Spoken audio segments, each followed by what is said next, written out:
Welcome to the CFG Game Cast episode number 202, a weekly podcast created by gamers and streamers alike to discuss the latest gaming topics from the previous week. We stream a new episode every week and release it on podcast services like Apple, Google Podcasts, Stitcher Radio, Podbean, and so much more. So show us some love. Do us a favor and like, follow, and subscribe on our YouTube channel, the CFG channel, or go to our main website, confreaksandgeeks.com, to not miss an episode. I am Mr. CFG Games himself, Davis Green, and with me today, I'm with three awesome co-hosts today. I got Lex in the second seat. What is going on, my cyborg? Well, 'twas a weird week. We've had some losses in the house, so we're just kind of riding it. I did continue to play Dreamlight Valley. I beat this new update. Well, it's not an update, it's the DLC. I beat A Rifts in Time. So all done, no more quests. We're good. But yeah, I'm a little sad about it. There was a villain who squared up with me, and I said, "Hey, Rapunzel, hold my Red Bull." And when I went to put him in his place, he ran into the building and locked himself in. I was like, "Really? Okay, that's really okay." Now I gotta wait for another update. So I'm hoping it's sooner rather than later. But it was fun. But yeah, we've just kind of been taking it easy and spending time together, and all those things when you lose some family members. So yeah. Wait. Oh, it was about the cat, right? I'm sorry. Yeah. I didn't even think about it. Herman? Oh, it's okay. Yeah, Herman passed away this week, and then my grandma died, which apparently she died in November, but yeah, someone decided to tell me now. I was like, that tracks with your record, ma'am. So That's jeez. Wow. Yeah, it's been no day. kidding. Oh it's my god. Like a weird day. It's freaking insane. Well, I'm sorry to hear that. Indeed. Yeah, I'm hearing phantom meows, which has been freaking me out in the middle of the night because he would mouse hunt. So I've been hearing some phantom meows. Almost like when the baby's asleep and they're like, "Did the baby wake up?" Same thing. But yeah, no, we just been spending time together and relaxing and eating our comfort foods and just sitting in it, trying to take a breather. Well, yeah. Well, hopefully things will definitely get better for you on that. Man, that's crazy. Well, they can only die once, right? So right. Hey, but I don't know. Jesus, I know, right? Oh my god. I'm sorry. I'll be like, it's like, oh, okay. It's like, you know what? We'll leave it at that. Jesus. But you know what, Lex? Yes. Do you know who has one of the most ugliest sweaters I have ever seen today? Whoa. That. His name is the 5-star general of the itty bitty Smitty committee. I got Smitty in the third seat. What is going on, my dude? I'm just kidding. That sweater is awesome. The logo is dare just you? This is a lovely. Thank you. Big shout out to love Blue Ranger. Obviously, my first ugly sweater. I'll say that in quotation marks. I think it's beautiful. No, this has been a crazy week, from literally going to learning the day before to the studio being shut down and this and that, which we'll get into a little bit more of that earlier. However, a shining star out of that is Once Human. When it's funny, Papadopoulos was like, "Yo, this is planned." That is an actual survival MMO. Yeah, I'm having a blast playing it. It's in open beta right now. It's from NetEase Games, so it's directly through their website. But I'm enjoying that. We got down on some more Wolong. We beat a boss without dying. I was really proud. Nice. I know without dying. If you wow. don't know me, I know. I'm getting better. I'm growing. My power is getting greater. So that was a lot of fun. And then obviously getting down on some Marvel Snap. We're ready and geared up for the holidays. The kids now are off. My mom gets in. Like I said, still not sure if my dad's gonna be able to come in or not. He's figuring out what his work schedule looks like there, but yeah. So what you're saying is I get to party with your mom again. Absolutely. She's here for like 3 weeks. Oh, I love Mama Smitty. I know. I better Yeah, get an invite for absolutely. dinner. We'll see. Oh, for sure. And we'll see if we can get her on a stream Yeah. at some point in time too. That'd be a lot of fun. But Yes. overall, it's been a solid week, a solid productive week. So saying hello to Mama Spitty, that'll be pretty interesting. That'll be pretty cool. yeah, no, she's great. She's That's great. She's awesome. hilarious. That's freaking awesome.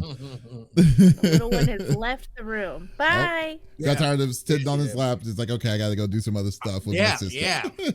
What about you, Davis? How was your week, brother? Or were you gonna?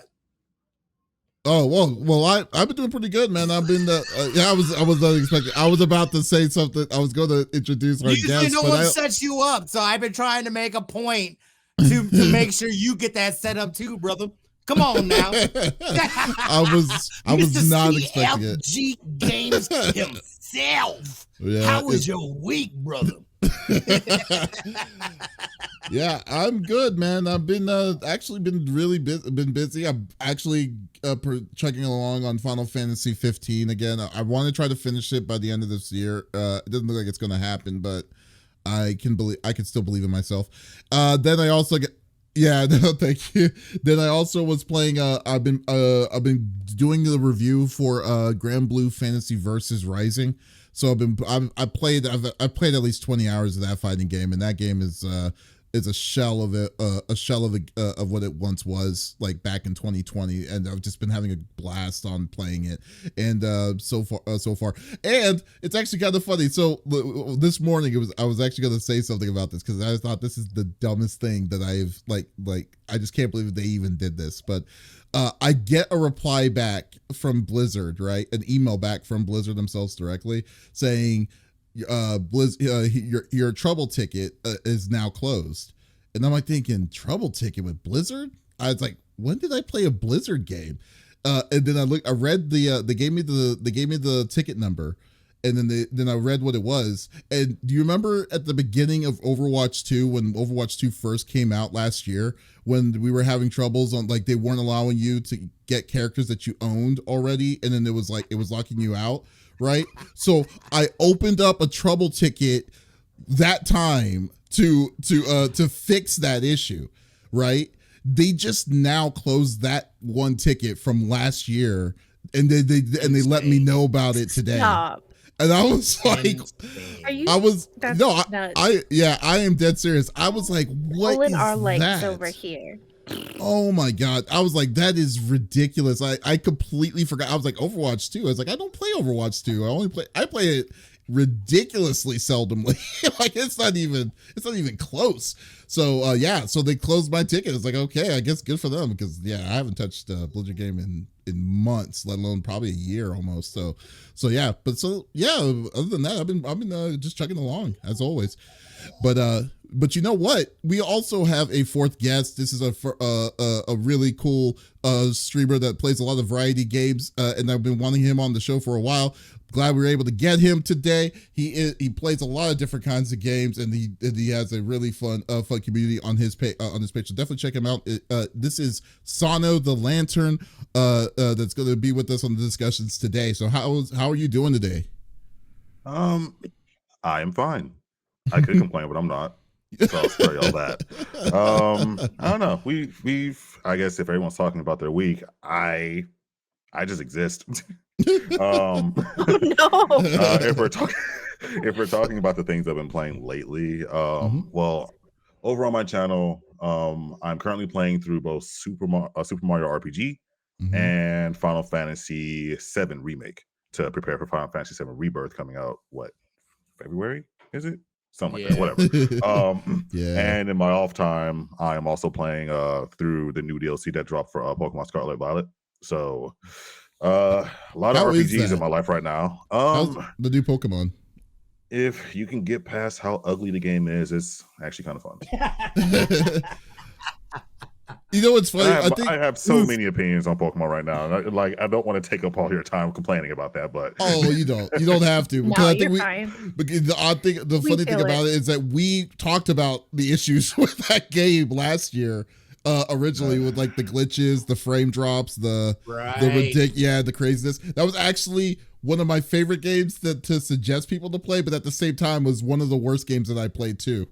because of how bad the drops so crazy it is. bad. I was just like this. I told this to someone else. It was like if it weren't for the fact that the game runs like it's made of, like it's held together by like paper clips and hot glue, it would be the best Pokemon game. Yeah, it will be the best one. No contest. But this game, why didn't they release it this year? That's all I'm saying. Yeah. Well, I think it was really getting me because I really I wanted to get the DLC. I really wanted to get the DLC, especially since they got the DLC from the previous generation one. I was thinking that this was going to be a good thing, but the amount of money that you're paying for DLC on a game that is essentially kind of buggy just turned me. Yeah, I know. Hey, I'm being nice, but it just really turned me off of wanting me to even try to even do it. So it's on my playlist, but I'm not spending like how much is it? $30 I completely understand. I think the pass was, I want to say it was either 25 or 30. I can't remember exactly which one. But yeah, no, you are validated. Yeah, anyone who does not want to play Pokemon Scarlet or Pokemon Violet, I do not blame you. I'm a slave to the series at this point. I have a problem. I understand it's therapy. But anyone else who has more common sense than me, do not do it. I have shamed so many games for less than what happened here. So if this was any other franchise, I would not have purchased this game. However, I've been playing Pokemon since 1996. Oh my God. Have you played every generation? Every single one. Oh God. For better or worse. Can you hear the regret in my voice right now? Yeah. I got gold, blue, and red, and that's as far as I went. Because then there's many new characters, I just couldn't keep up. There are over 1,000. Yeah, I know. Now there are. They've added more. Yeah, I still play Pokemon Pinball. Hey, I haven't played it. They hit 1,000. It's so good. In this game actually with Scarlet Violet, and then now there's even more. So it was like 1,006 at the end of that game. But then with the 2 DLCs, it's more than that now. I don't know the exact number at the moment, but it's a lot. I think I know all of them. Yeah, I think I think I jumped the shark. I think I stopped when they started making inanimate objects like Pokemon, like there's that one Pokemon that was like a set of car keys. I forgot the name. They've always done that, I didn't know that there was what? Oh yeah. There have been inanimate object Pokemon since the beginning. Yeah, really. This is a magnet. Yeah, that is true. Fair enough. Hey, but hey, it's not just a magnet though. There's a ball in between it though. There's a ball and there's 2 magnets connected to it, so it's different. It is just a pair of magnets. There you go. A polar opposites. I'm just kidding. But anyways, guys, but welcome, Sano. We'll definitely gonna have really cool discussions of what our games of the year picks are for our individual game of the year picks are this year. So well, anyways, let's get back into the rigmarole like we normally do each and every week. I'm sure we don't want to talk about just Pokemon this year. So let's get down to brass tacks. I know, right? So each of us chooses a set of topics or discussions of the world of video games from the previous week. But as always, if you've been with us for the longest of time, this is the last show of 2023. So every year, our last episodes, we always talk about the games of the years that we reviewed or played and stuff like that, and we give our individual game of the year choices, and we don't choose just one. We have usually the rules are the game has to come out this year.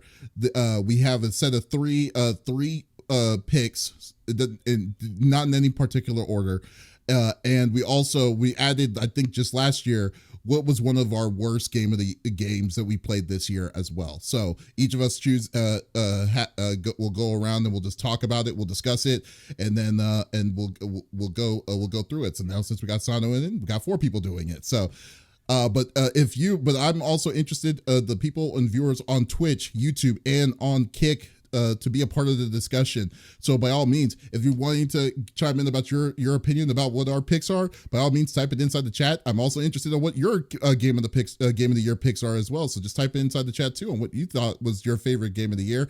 Would love to discuss it with everybody here. So let's get this party started. So Sano, since you are a guest, why don't we'll start with you first. I don't like this. No pressure at all. Oh, no. Okay. All right. So Oh boy. Well, I guess I've tried to put these in a bit of an order, but I feel like once I say them, it's like, oh wait, that's not the right one. But whatever. As I was telling the group before we started, while we are getting ready, is I am a very picky gamer. So I want to start by saying this year has been positively stacked with a ton of games. It's been ridiculous. Even someone as picky as I am has like I've struggled to not go a month without buying something, right? So there's a lot on the list, which is new to me. But if I go 3, 2, 1, I think number 3 I will have to say, and this one here is a surprise to me, is Hogwarts Legacy. Hogwarts Legacy. Ooh, nice one. Totally forgot this came out this year, actually. You're totally right. Exactly. So did I. Wow. And you're the Harry Potter fan, aren't you? Yes. But we know why I didn't. Yes, we know why. We know. I know. Okay. Well, because I never really played the game itself. And honestly, I've never tried saw the playthrough of it. But I did see some small things like the battle systems and stuff, like the spell casting. Like, how fluid was that? Like, did you play it on console or did you play it on PC for one? I play console. You played it on console? Okay, so how fluid was like kind of the battles and stuff like that you were going against in it? Combat was fairly fluid. The main gimmick or the main differentiating factor with this kind of combat, you can think of it kind of as like an over the shoulder shooter in a way. But there was a very heavy rock paper scissors mechanic. So like there were 4 different kinds of spells, there were different colors, and you had to match. Let's say, for example, someone puts up a shield, you have to hit that shield with the same colored spell. Or if they're doing something like it was a lot of that. Sense. So you couldn't just like keep firing the trigger and hope things will work. Like you will literally just not be able to do damage against certain things. So you have to deal with them correctly. There are a lot of puzzles that were integrated into combat too. It was super satisfying, I think. Oh, okay.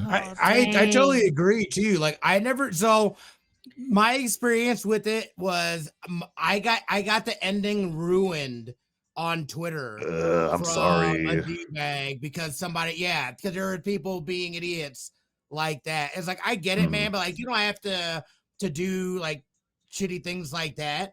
So that kind of took the steam out of me from playing it. What I did play of it, and I do still plan on finishing it and going through because I enjoyed it. It was solid. I see why, and if you like that universe, that world and stuff like that, it was a fun, like, you get to really get in depth and kind of immerse yourself within that world and within that universe with all these different stories outside of the main characters that most people typically know. So, I agree. I thought it was solid. I totally forgot that came out this year. So you'll see so many games, right? You got a good pick. I think you really. You're right. Like I know Lex was saying earlier off stream that like there was so many like games that came out this year, but wasn't really sure if they really did come out. This year. No, I had to like double check my math on some of the things, and one of my picks came out like a couple months ago, and I was like, no, it didn't. You're lying. Stop it. I like the Hogwarts choice. Since my dad has passed, it was our thing to stand in line to get the books when I was a kid. This was before we had any knowledge of her and her crappery. And I've kind of lost the Christmas spirit. So maybe that's something I go and play and like to, I don't know. Yeah. I like that choice. So I'll let you continue, sir. Yeah. All right. My number 2 would be Hi-Fi Rush. Oh, so there you go. Hi-Fi Rush was one whole hell of a sleeper release. Nobody knew anything about it. It just sort of happened, and I saw the trailers when it came out, and I'm like, I have to play that game. And I don't normally play games so console-wise. I have a PS5 and a Switch, and I use my PC every so often. But I saw that, and it's like I'm downloading that this instant. Excuse me. I'm a big fan of rhythm games, and I'm a big fan of action platformer style games like Devil May Cry and Bayonetta and all that stuff. And that is a very, very, very good fusion of both. The soundtrack was amazing. The characters are super endearing. The gameplay is really good. And it's not a game that overstays its welcome either. So it's not the longest game, but it is packed with a lot of replayability, like going through the main story, going and then coming back to different levels when you have certain characters unlocked and when you have certain skills and like go find other things and then get the secret ending and all that stuff. It was just a blast to play, and it was not one that I expected to play at all this year. Oh, nice. Like those are the kind of games that I definitely love, especially, essentially this is theoretically a Microsoft game, right? Like a game that was specifically for Microsoft. So so the game that really kind of went under the radar that no one, there was like really no marketing or any kind of thing. They just silent released it and just said, okay, it's out in the ether, just go out. And then because of how good it was, the word of mouth gave it loved playing about it. And it was free. It was a free game for the Xbox Game Pass. So like it was just like everything. Yeah. Well, when it first came out, it was originally on the Xbox. What wasn't it announced during an award, or not an award show, but wasn't it announced during a show, like just out of nowhere, right? Like Microsoft did this thing called Developer Direct, I believe it was called. It was in that's what it was. It was in January, and they announced that game and released it at the same time. And we all said that looks amazing. That was brilliant that they did that. I love that they did that. I still haven't even played the game, but I've seen people play and stuff like that. Mad respect. Not so really good. Something that maybe necessarily up my boat.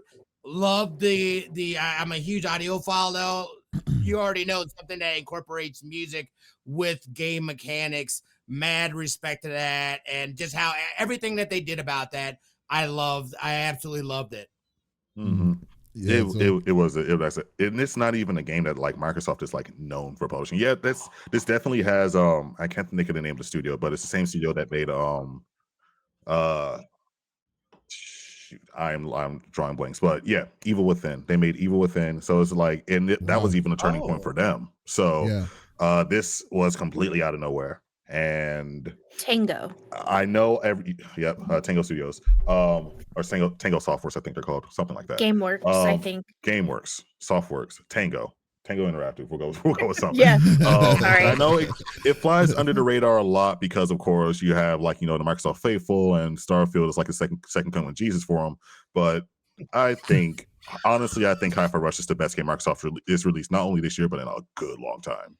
Yeah, I totally agree. It's definitely on my radar to play it. I'm meaning to play it, as one of the people told me I should definitely try it and stream it. And I will. It's just on my to play list. There's so many other games, let alone what's coming in like February is going to kill me. But we'll see. We'll see how it goes. All right. So what's your third favorite? My number one is Final Fantasy 16. See, I knew that was going to be there somewhere. I knew it. I knew it was like we have they have 12 chances. I knew it was going to be one of it. It was going to be here somewhere. Well, I mean, from my top three or from the other two, you have to understand that like combat is a very, very, very important thing for me. Gameplay in most games, in most things, is super important. Final Fantasy 16 delivers that in spades. It's one of probably the most grand games I've ever played. The boss battles in that game are wild. Like running up the arm of a giant colossus is wild. Story fantastic, graphically stunning. Soundtrack is amazing. I can't sing enough praise for Final Fantasy 16. I really, really wish that it did better commercially than it is, because I know Square is going through issues right now financially, but I can't sing enough praise for Final Fantasy 16. I want Final Fantasy games to continue delivering this sort of experience. Wait, are they saying? Wait, they're not. They're saying that 16 undersold. They're saying 16 did not perform as well as they expected. I mean, didn't it sell like 3 million units in the first month? Apparently, they wanted more. You know how these businesses do. I mean, good night. Like but that no. is that like that was outperforming their best. Hold on, I'm gonna have to call shenanigans. What do you think of that? I'm sorry, dude. There were a lot of articles that released that was like all doom and gloom. Like apparently, like Final Fantasy 16, while it did well, it did not do as well as they wanted it to, and it's that and a bunch of other games that they released this year, which is causing issues. It's weird. Wow. That's Okay. insane. I think partly too the fact that they have this exclusivity deal with PlayStation, I think they've learned is actually hurting them more than it's helped them. So I wouldn't be surprised if we see them open, whenever that deal runs out, which I feel like it's coming up. I believe development of the PC version of Final Fantasy 16 is underway. Is it? Okay. As far as that goes, though, I don't know what it looks like to going like to other consoles like Xbox Series, for example. But but the thing about that too, though, is I mean the install base for PlayStation 5s in the world is super high. So I'm wondering exactly what's really going on. Okay, here's what I'm not understanding. Okay, this is what I'm seeing right now, and it was funny. The first thing I saw when I said units sold, and it said Final Fantasy, it's like there's 3 million copies. It's into enough. They're in question, and here's the problem. And this is the weirdest thing I don't understand. We're living in an age of digital downloads. Still to this day, they don't consider selling the adding the units sold digitally to what is sold on here. They're saying 3 million units sold, physical units sold of Final Fantasy. I downloaded mine, so my sale is even counted there. Yeah, exactly. Right. So 3 million physical units. Like, I want to know what is the limit that they're wanting to get out of this? There? Yeah, it's like, what were you asking for? Because Jesus, like, because 1 million units is what most people want at the minimum, right? And don't get me wrong, I know that Square is a huge company, and then they want their they have to get like higher metrics just on the normal up and up, but 3 million units is incredible, let alone physical units sold is just ridiculous. I didn't get digital. Yeah. But then they're saying, I'm trying to find how many digital units are sold right now on this real quick. Cause if you're telling me if this game sold if this game sold 6 million units and he's saying that it didn't sell as much, then they're just being greedy as hell at that point. Which I mean, that's also par for the course, to be fair. Yeah. Right. Yeah. Right. I agree with you though. I loved it. I thought it was one of the best Final Fantasy stories that I had personally experienced. Again, I haven't played a ton of them, but I just really, I enjoyed the overall story, how the icons were utilized within the story. I mean, I'm not gonna lie, dude. Like at the end, personally, I absolutely shed some tears. Like, you know what I mean? Like I was feeling it. I was feeling it. I was in it. I was immersed. You're right. The battle was gorgeous. The music, the freaking everything about it. Like, I want every Final Fantasy game after that to be like that. At least that style, the feel of it. It was great. I thought it was great. I agree. I mean, don't get me. I mean, I love Final Fantasy just in general. So, like, of course, I was playing it, and then I mean, in my process of playing it, I was just having the time of my life. Let alone, I love combos too, and then just doing the combo mix and mashing into stuff like that with the spells and seeing how high and how crazy you can get with some of that stuff. It was like I was having the time of my life on it.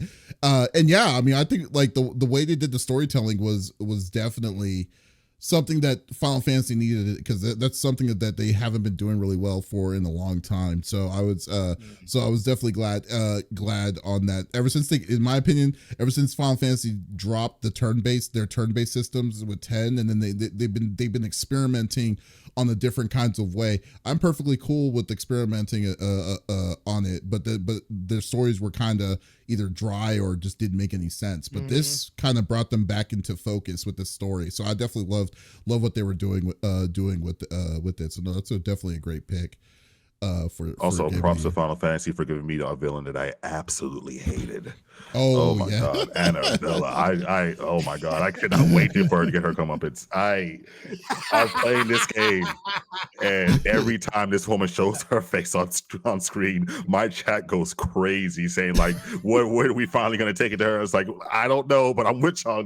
Let's see what happens. I can't remember the last time I hated any character as much as I hated her. Yeah, that was a vitriol amount of hate. I will admit with Annabelle. Well, yeah, and especially how she set Oh well, I don't want to ruin it. No spoilers, but golly, no, but good pick. Okay, and what is the worst game that you of 2023 for you, Sano? Game of 2023. I thought about this quite a bit, and I was just like, there are a lot of games that I played, and like I don't go into a lot of things with really high hopes. Mm-hmm. And I think one game in particular I did go in with like slightly higher hopes, but they did dash them, and that would be Forspoken. Oh, yeah. You know what? It's that's a very interesting topic with Forspoken, I will say. So, and that's like, the game Smitty messes up the name of all the time. Yeah. For the game I play, I was like, wait, you play that? Now Forspoken. Got it. So I did that a lot myself, admittedly, because I'm a big Destiny player. I know, shame me. Thank you. But I'm a big Destiny player, and they had an expansion called Forsaken, and I constantly called it Forsaken, like toward the beginning. I had to like chat would catch me every time and say, "Hey, what are you talking about?" It's like, "Oh, I meant Forspoken, my bad." But and I think the main thing with Forspoken that really dropped for me was, and I guess a bit of backstory. I'm not the biggest fan of open world games, and you have to do them a very specific way in order for me to actually really enjoy them. The main thing is the open world. How is it used? How do I navigate it? How big is it? Because sometimes just making games big for the sake of it is just, it's overwhelming or boring. One or the other. Currently empty. And that's where That's where Forspoken really dropped the. That's where Forspoken really dropped the ball for me. The world was dull. It was very empty. In fact, after beating the first main boss, like the world is broken up into like 4 or 5 different areas. And after beating the first boss, they shoo you over to the next area, and you've only maybe explored maybe about 20% of that area. Like the game doesn't actually tell you to go another way. They just kind of want you to. Navigating was not that fun. I didn't find the parkour system to be all that intuitive. I thought she moved too slow for the world to be as big as it is. Like, for example, with Spider-Man, they doubled the size of New York City, so they made you faster. That was not the case here. It was, I don't know. Also, my hand will get tired because I mapped all of combat to the R2 button, and of course the PlayStation 5 triggers are like they're resistive, and they made them resistive for some reason, so I'll get tired playing it. For that big trailer that they made, that tech demo that they decided to turn it into this, like it showed a lot of promise, but I think it just became open world game, right? Where it's just like big world checklist of objectives. Gotta parkour, gotta find stuff, level up, RPG elements, that sort of thing. So it's just like all the things that I hated about open world games just kind of got put into this one. And at least it looked flashy. Forspoken walked so Final Fantasy 16 can run, is my opinion. To be honest. Forspoken was the beta that they're like, okay, we'll build off of this from this. Okay, here we go. Jeez, that's freaking Forspoken was the prototype, and then they're like, okay, let's do this the right way now. That's my most disappointing. I had so much hype for that, and it's just like, nah. So like I wanted to play it when I first saw the preview of it when it first came out, but I think what turned me off about the game was when when they allowed you to play the demo of it. I believe the first hour or something like that. Yeah. I was like, this game is too open, way too open for very little, excitement for me. I mean, that's in my own opinion. So, it really was disappointing because of I was really rooting for this game to be something like successful because it's like a new IP and wanting and also let alone a female protagonist at the beginning of all this, which is surprisingly fairly rare in my opinion. To be backed in this on a soul story action adventure game. Not saying it's impossible. It isn't impossible because we have Horizon and stuff, but it's still very uncommon to see a female protagonist in this kind of situation. Almost So definitely. so I think that like I really wanted this to work, but especially as a woman of color too. Yeah. Especially women of color. That's needle and haystack right there. I thought I Right. was gonna love this game, and I'm glad I waited. Yeah, I wanted to, and I played the demo, and I was like, I could care less if I ever played this game again. Okay, Exactly. but I didn't. let me ask you this, Sano. Now you got it day one, but like if you saw this game for like $20 or $30, would that be a game that would be willing? Would that be a good enough game for that for you to spend your money on it? $20, sure. Yeah. Okay. So it's not. You can't go too wrong for $20 to be perfectly fair. Yeah, but it's not like okay. There's a difference between like a bad game, like Revenge of Kong or Kong Island or something, you know, or the day before or stuff like that, you know. But like, you're paying money just to play the bad game, but I mean, it's still a game that you may enjoy, but to say that you spent this was a $70 game, it'd make you feel a little different because you'd be like, wow, this isn't hitting the way I wanted it to hit, especially the amount of money that I put in on this, you know? Yeah, fair. Just like Sonic Superstars.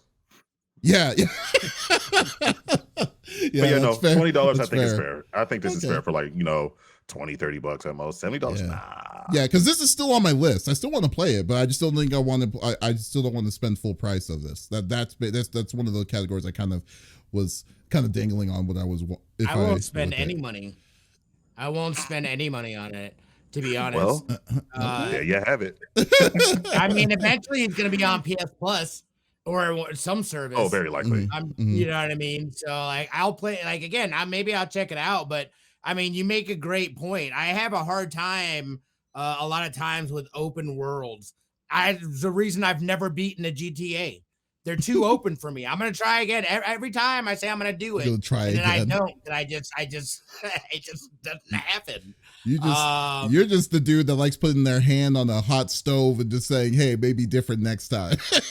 I mean, maybe I've matured some, and maybe I'm able to do something. Maybe they have a system like, I mean, look at a Spider-Man. That's pretty open world, but like at least I have markers and things that I can like follow that like I'm not gonna eventually get to a point where I get stuck and I'm just like, well, I guess I'm gonna just walk away and do something else now and probably never play this game again. I mean, in Spider-Man's case, in Spider-Man's case, one, the traversal is amazingly fun. You can just turn on and swing, and that's the game for you. And two, New York City in that game is very nice to look at. Yeah, it's incredibly nice to look at. And like the details, there's always something to see inside there. And guess what? Lex's best mechanic in Spider-Man, which is camera shots. You can always do camera shots in it. This is why I won't go back to it. I hate taking photos in games. Don't make me do it.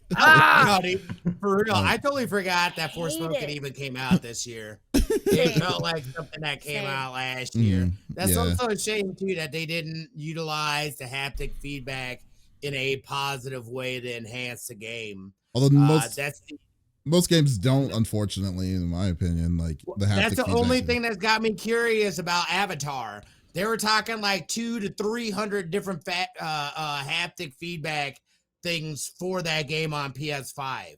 Okay, well, I'll see it to believe it. Okay. I don't know. It's a shame I don't have an interest in Avatar. Otherwise, I'll be interested. I know. Like, nah. That's the only thing that's even piquing my interest is like I want to find something that really utilizes the haptic feedback in a good way. Spider-Man 2 does. Spider-Man 2 does. I think the best example is still going to be Astro's Playroom. Yeah, Astro's Playroom is like the best demo of it. Yeah, definitely. Yeah. And to be fair, Astro's Playroom this probably get off topic, but Astro's Playroom was just a good game in its own right. To be perfectly honest. Yeah. Yeah. Oh yeah, standalone game. Yeah, it was really good. It was actually really good for what it was. The new game, Blue Spear. The new game. Something Frontiers of Pandora, I believe. Yeah, that's what it's called. That one. I've heard mixed with that. All right, but Lex, you are up. It's my turn. Okay. So, from somebody who is partially colorblind and has trouble seeing, these are my picks of the year. Are we all surprised that I chose Alan Wake 2 as one of my top 3? No. Oh, it's so good. Everything about it is amazing. It's dreamy. I don't know. It's everything from the first one, and they added to it and made it so much more. And it didn't take away from it. It still gave you that feel of the first game, but also it gave you, because sometimes people will add to the second game as like try and like fluff, right? They give you fluff. This doesn't have fluff, and I like that. Um, it's for sure, there's a reason that it got voted as game of the year, even though it literally just came out. It is so good. The storyline is fantastic. And I feel like for somebody playing darker games sometimes is hard for me, especially if it goes from day to night, because if I turn the gamma up, I can see better when the sun has gone down, but then during the day it's too bright and I'm constantly having to adjust my settings. I'm not really running into that issue at all. And there's some sequencing. Some of the fights have been a little rough for me because the bad guys are essentially like wisps of smoke. So it's like their Oof. body outline, but then they're wisped. And so it's dark, and then more darkness is walking at you. And it's a little hard for me sometimes if I'm not standing in the right area for me to see that. But that's a me problem. That's not a game problem. Everything is done fantastic. You are the detective, so it's fun to get all of your evidence and then put it up on the board and try to go and find out what happened, right? And I'm they do it so well. And there's a part in the beginning, um this isn't a spoiler. You're going around town. Obviously, there was a murder. You are a detective. You have to investigate. Duh. And you, in the car ride over to this place, you talk to your daughter, and you have to do some interviews out in the field, and then you come back to a cafe to ask this couple who witnessed something some more questions. And after you do, you turn around, and it's one of those like old school coffee shop kind of setup. So she's kind of in the center, almost like it's a bar that you could sit at, but she's also waitressing the tables. And she goes, "Oh, I know you. I'm so sorry about your daughter." And she's like, "What are you talking about?" She goes, "Well, that's how I know you, because your daughter died when we've just been on the phone with her." So, but the way that they made that dialogue run was just masterful. It's like you're reading a book, and I love that. So Alan Wake 2 is definitely one of my top picks. I can't say it's my number one. Well, This is I mean, not in that's order. fine. Yeah, it's not. We're not marking him in any kind of order particularly. Yeah. But I will Oh, say my this bad. though. Oh, no No, worries. it's okay. No worries. No I mean, that's particular order. no. I just made it. The reason why I do that is because I don't want to make it like hard, because there's just, you can't, like, it's like there's like literally thousands of It's games that came out hard. this Yeah. year, and you're trying to remember all the games that you played, and then you're trying to, and then to say you're going to rank like what's your your one favorite game. That's why I wanted to do three a piece, because I was like, okay, because we know My bad. you may not be able. So No, you're you're all fine. good, Sana. You're all good. But I will say this though, I've been wanting to play Alan Wakes, but I've never played any of the Alan Wakes before. I should play one of the first one and get into There's two. only one What before the new one, so there's two. Yeah. Well, I mean, still plural, but Alan Wakes. I'm Yeah. still gonna play the Alan Wakes. But like the whole thing is like I'm going to, yeah. But I've just been, it's still on my to playlist. I'm more worried about now how, because I mean, I've seen the graphics on this one looks ridiculous, and the effects are insane. Because I believe the first They're Alan Wake, amazing. it came out in like the early 2010s, I believe. So The first Like, one, But that was also an Xbox exclusive back then too. oh yeah, It's still really yeah. good though. I played it 2 years ago. And it still holds up. Like the Yeah. graphic wise, it's not like, oh, I'm playing an old game. No. Like it still stands up because your fighting mechanics, a lot of the times you have to run to where there is light. That heals you from damage, right? And so that's the same for the first game. And because of that, I feel like it made the quality of the game better in some ways, because they could hide things, right? Like the graphics weren't up to snuff as they are now, but because of that, they could it was kind of like putting cream One of cheese those on a cheese developer board. trips. Yes. Developer tricks. Yeah, I'll if that definitely, makes yeah. sense. I mean, this game, like, I don't, as you know, I don't like playing horror games, but this game is more suspenseful. So I think this is up my alley No, in my deal. So we'll see. it's more of like a mystery. So like if you were watching like a horror genre, this is more of like suspense and storytelling than it is horror. Like it's in the genre, but it's its own little side. It's not gory or anything like that, if that makes Okay, sense. cool. All right. Well, okay. Well, All right. well, good deal. My next one. Are we surprised? Disney Dreamlight Valley. I play this game pretty much every day. I call it my depression game.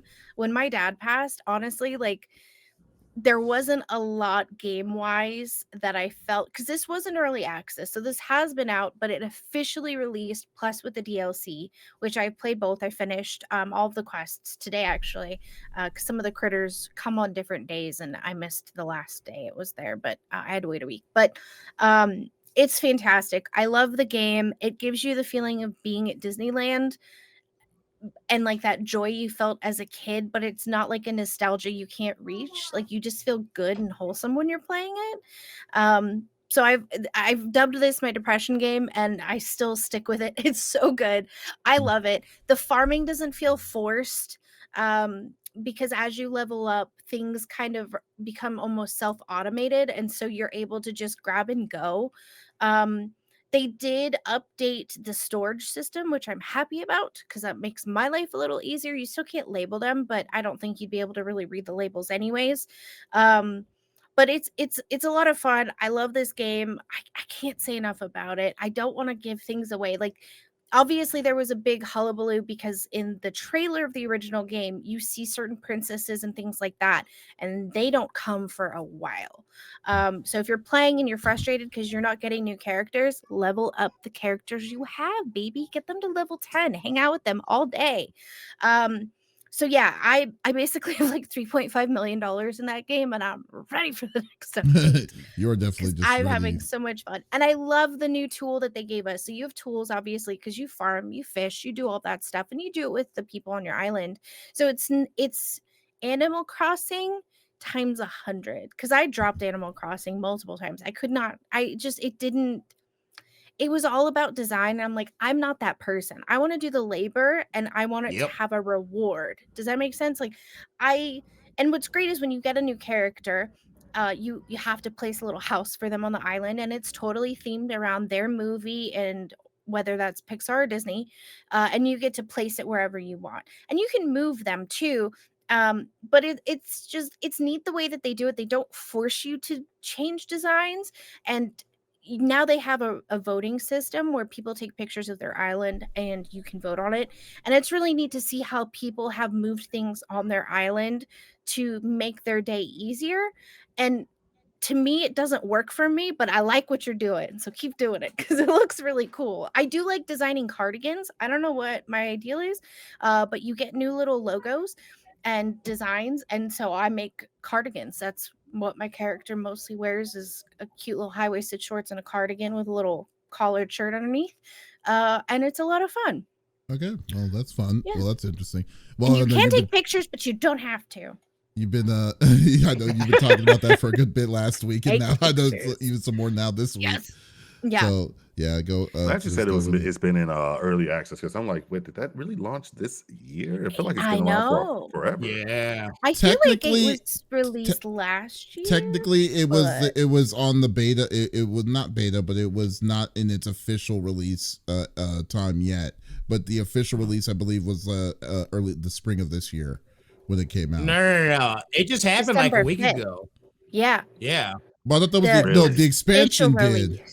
Plus, really? No, it was a full release. No, the plus official expansion. release. Because now you can go to other people's islands. Don't ask to come to my island. Stay in your island. Oh, trust me, I know.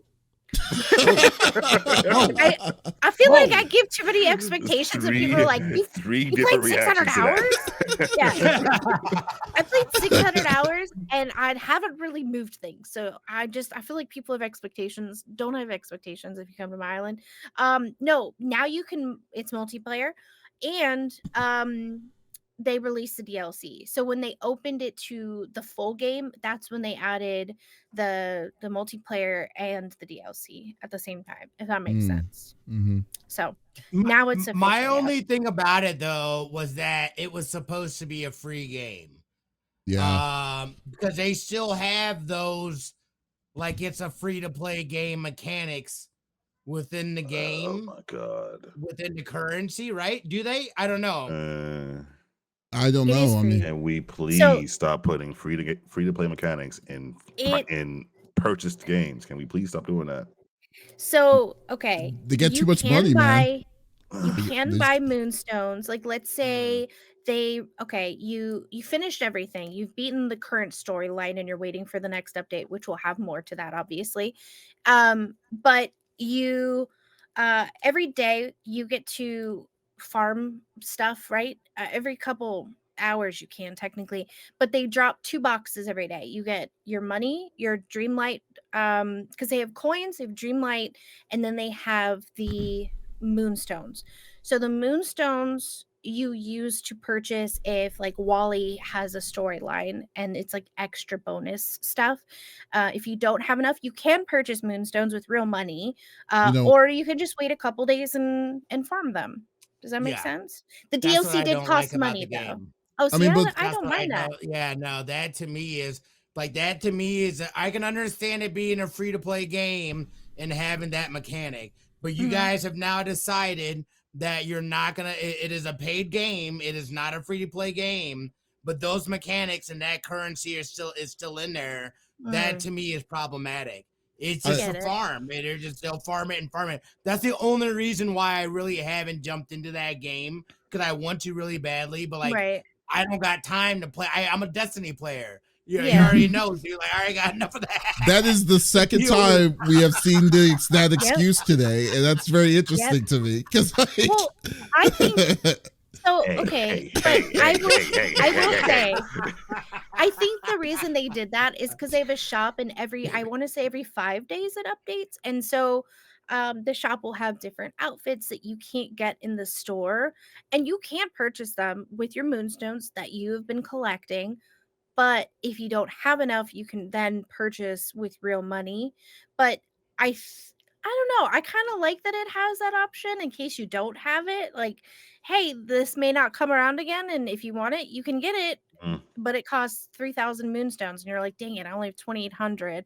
I could wait 2 days, but it might be gone by then. So it shouldn't be time locked. It should be a mechanic in the game those things do come that you're back, able though. to do to earn them.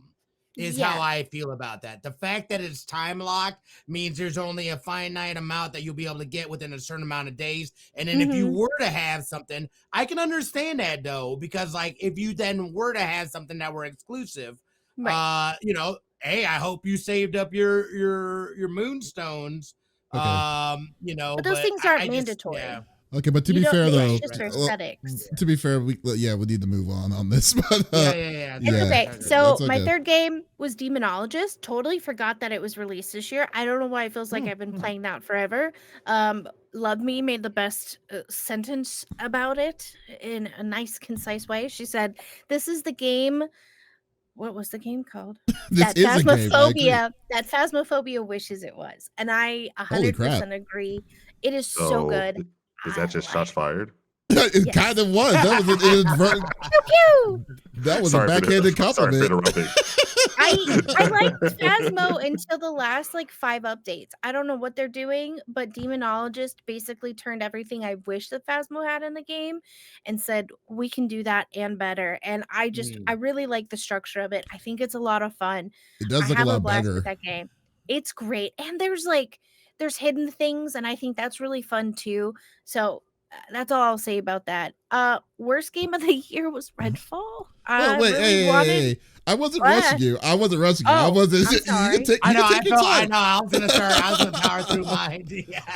Yeah, you don't take your time. I mean, I'm just saying you don't feel like you're being rushed. I'm just saying it was like you were just on that one previously, so don't feel like you're being rushed. All right. Okay. Well, yes, okay. I like Demonologist a lot. I don't know. There's just something about it. They have that je ne sais quoi, you know? It's just really good. Like the way that they take the mechanics you wished were in other games and put it in this one and then elaborate off of it is really well done. I think This looks really good. I think the scares are done really well. I liked it a lot. Currently Redfall is on the screen. That is not what Demonologist looks like. Oh, you're right. Oh, Yeah. no, I was wasn't saying that. No, not that. Demonologist? No. No. There we go. But it's done really well. I like the hunting of the ghosts, but it also kind of feels like you're being hunted too, and you're on a timer essentially, depending on how hard of a you're doing for that particular level.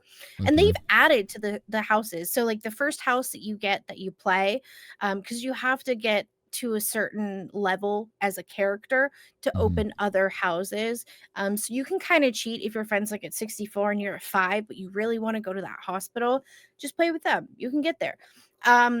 It's just, I don't know, it's done so beautifully. And then there's little puzzles inside each one. And then they've added, so like they opened up the second story to the first house. And then they've every update just, it makes me very happy. Yeah, okay, so Demonologist itself overall just seems like it's been going it's good. Very good. Are we All waving right, each other, Smitty? Okay. Sounds good. All right. Now, so what's your worst? My disappointment. Yeah. It was Redfall. Shocker. I really wanted that to work. I thought, oh, this is going to be great. And I can play with my buddies. Everyone and we're thought gonna it was going to be great. Fun. And it looks like it's very colorful, but I can see the color. So I don't think I'll have too many problems. I thought that they did like artistic liberty where some of the freeze frames looked more comic book like. No, they just don't move. They don't add to anything. And they added a bunch of fluff. Stop putting fluff. I don't want the fluff. I don't need a fluffer. Get out of here. Oh my God. I don't know. And like, I feel like someone said that they made it better. No, you shouldn't have released the game in the state that it was. First impressions are very important, and I understand this. But I really hate when someone says, when someone says specifically, "Oh, it's gotten better." It's like, okay, so if it was a piece of crap at first, then yeah, it's going to be better than whatever it was initially. That doesn't necessarily mean I'm going. You're saying, are you saying that is it worth my time to play this game? Because I mean, you're right. First impressions is everything, especially when it comes to spending money on a game. And and then if you screw that up, it's a ridiculous uphill battle to get a person's trust to go and say, yes, I want to do that. So don't tell me it's going to be better. You got to show that shit. Show that to me at that point. Not every game is No Man's Sky. Yeah. Right. Not every game can have that. Yeah, a lot of people have problems with No Man's Sky when it first came out, but not every game can have that sort of turnaround. Like look at the many live service games that we lost over this past year alone. A ton. Yeah. We lost. Well, Anthem is later than that, but we lost Anthem. We lost Knockout City. We lost. There were a lot of games that were that came out. We lost Avengers, Marvel's Avengers. Terrible game. Don't play it. But like. A lot of those games live and die by the first launch. Especially for games, I know you were saying that you don't like fluffier games, but like a lot of these games are rated on engagement. How meaty players can they have playing at all hours of the day? Right. So that first impression is very important because those people are going to be the ones that are fueling that engagement. That's where the microtransactions comes in. That's where all the other stuff comes in. So if you fail to grasp people at the very beginning, you're not going to live. That's just how it 100%. Is. And I did do the update. I went in and the issue I was having previously was still there. I couldn't get past a third wave. And what's the point of me going and doing this mission if I can't even get past it and then continue on in the game? I just do the first 2 missions over and over again until you fix your bugs. That doesn't seem like a fun time for me. And like that's a waste of my time. I can be playing something else and enjoying myself instead of being frustrated and wanting to throw my keyboard across the room, So maybe it's better for some people. For you, I'm very happy. I hope you like it. On the other hand, if you're gonna put garbage and put a bow on it, it's still garbage with a bow on it. And if I can't play your game, it's not fixed. It's not playable. Well, Ermagod just playing the devil's advocate here, but she'll say that they're saying that I played an assload of it and I love it, but it's definitely improved. It's definitely improved. I mean, that's but like you're saying, like I said, We're talking about Cyberpunk. Oh, I was it think she's Cyberpunk? playing Oh, Cyberpunk, Yeah, Thank- no, not this. Yeah. thank God. Okay, good. I was just keeping up on it. But okay. I was gonna say, how'd you get past the third wave? I'm stuck. For Ermiger. Like, I was like, there, hey, subjective. Everything is subjective. I was just assuming that that's what it was after I was looking into it. No. This game Honestly, is absolute trash. I'm gonna say, like, I had something. I'm not gonna name any names or anything like that. But there was something sponsored wise that I was supposed to do, and I said straight up, I was like, "Yo, dude, I can't do this. I've played the game. This is trash." It like there's so many things wrong with it. I felt like I had a lot of potential, but and not only that, but this is also after Microsoft had purchased Bethesda, so I thought that they had gone in looked to make sure that Bethesda jank wasn't in this, and they did not. And they said it later on that, like, yeah, you're right. We weren't focused on that. We were focused on Starfield, and they still got that Bethesda jank. So this was just overall disappointing. It wasn't, I was like, why would I waste my time? And I feel like that's how a lot of people felt. Why waste his time on a game like this when we know there are so many games that came out last year? Nope, I'm on to the next one. Okay, but yeah. I would say, what did you say, Sano? Sorry. I would say, like, I was the most interested in Redfall at the very first trailer that they showed. They showed, like, this flashy trailer that had these interesting looking characters fighting vampires. Like, this was really cool. It lost me when I learned it was first person. Yeah. I don't understand why games keep making characters look this, interesting and enticing. But then now I am that character. No, I'm not. I'm not this one with the afro. I don't want to be the one with the afro. I want to learn about her. I don't want to be her. I don't see my character anymore. So if it's a character-driven game, why am I going behind? Like, why am I going behind the scenes as that character? I should be playing, like, watching that character. Like, and Agreed. that was the thing that really turned me off of it. And it's like, I kept it on my radar because, of course, this was supposed to be the resurgence of Microsoft since they bought Bethesda. They were still at the time trying to buy Activision Blizzard King. They are doing good things with Ninja Theory. Double Fine was doing some good things with them. So it's like, I'll keep an open mind. Of course, we fast forward to the state it launched in when they first said that the game will not launch at 30 frames a second. I've taken very high issue with that when any game nowadays says it's just flat out just not going to do anything above 30. Let alone FPS. Yep. And prior to that, the funny part was any game that said that had way more issues aside from the frame rate, like Gotham Knights, for example. Mm-hmm. So the game launches, it's launching buggy, and I don't get it. I just don't understand. The crazy part, but the crazy part was Microsoft said, like, it went through their internal testing and they said, no, this is good. Somebody lied. Clearly. Somebody clearly lied. Clearly did. So it's like, you say it's like, oh, you expected Microsoft to go in and clean up. They said that they were. And then when the game came out, they had to come back and say, oh, we thought it would be okay. No, you didn't.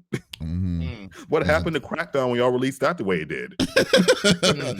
Crackdown, the only reason why they released Crackdown was because they had the game and they needed to release it. And you remember that was the time when they didn't have first with it. Yeah, sure. Yeah, there was no first party, and they didn't have any first party games that were being released at the time too. Because remember originally that one game that Platinum Games was going to do.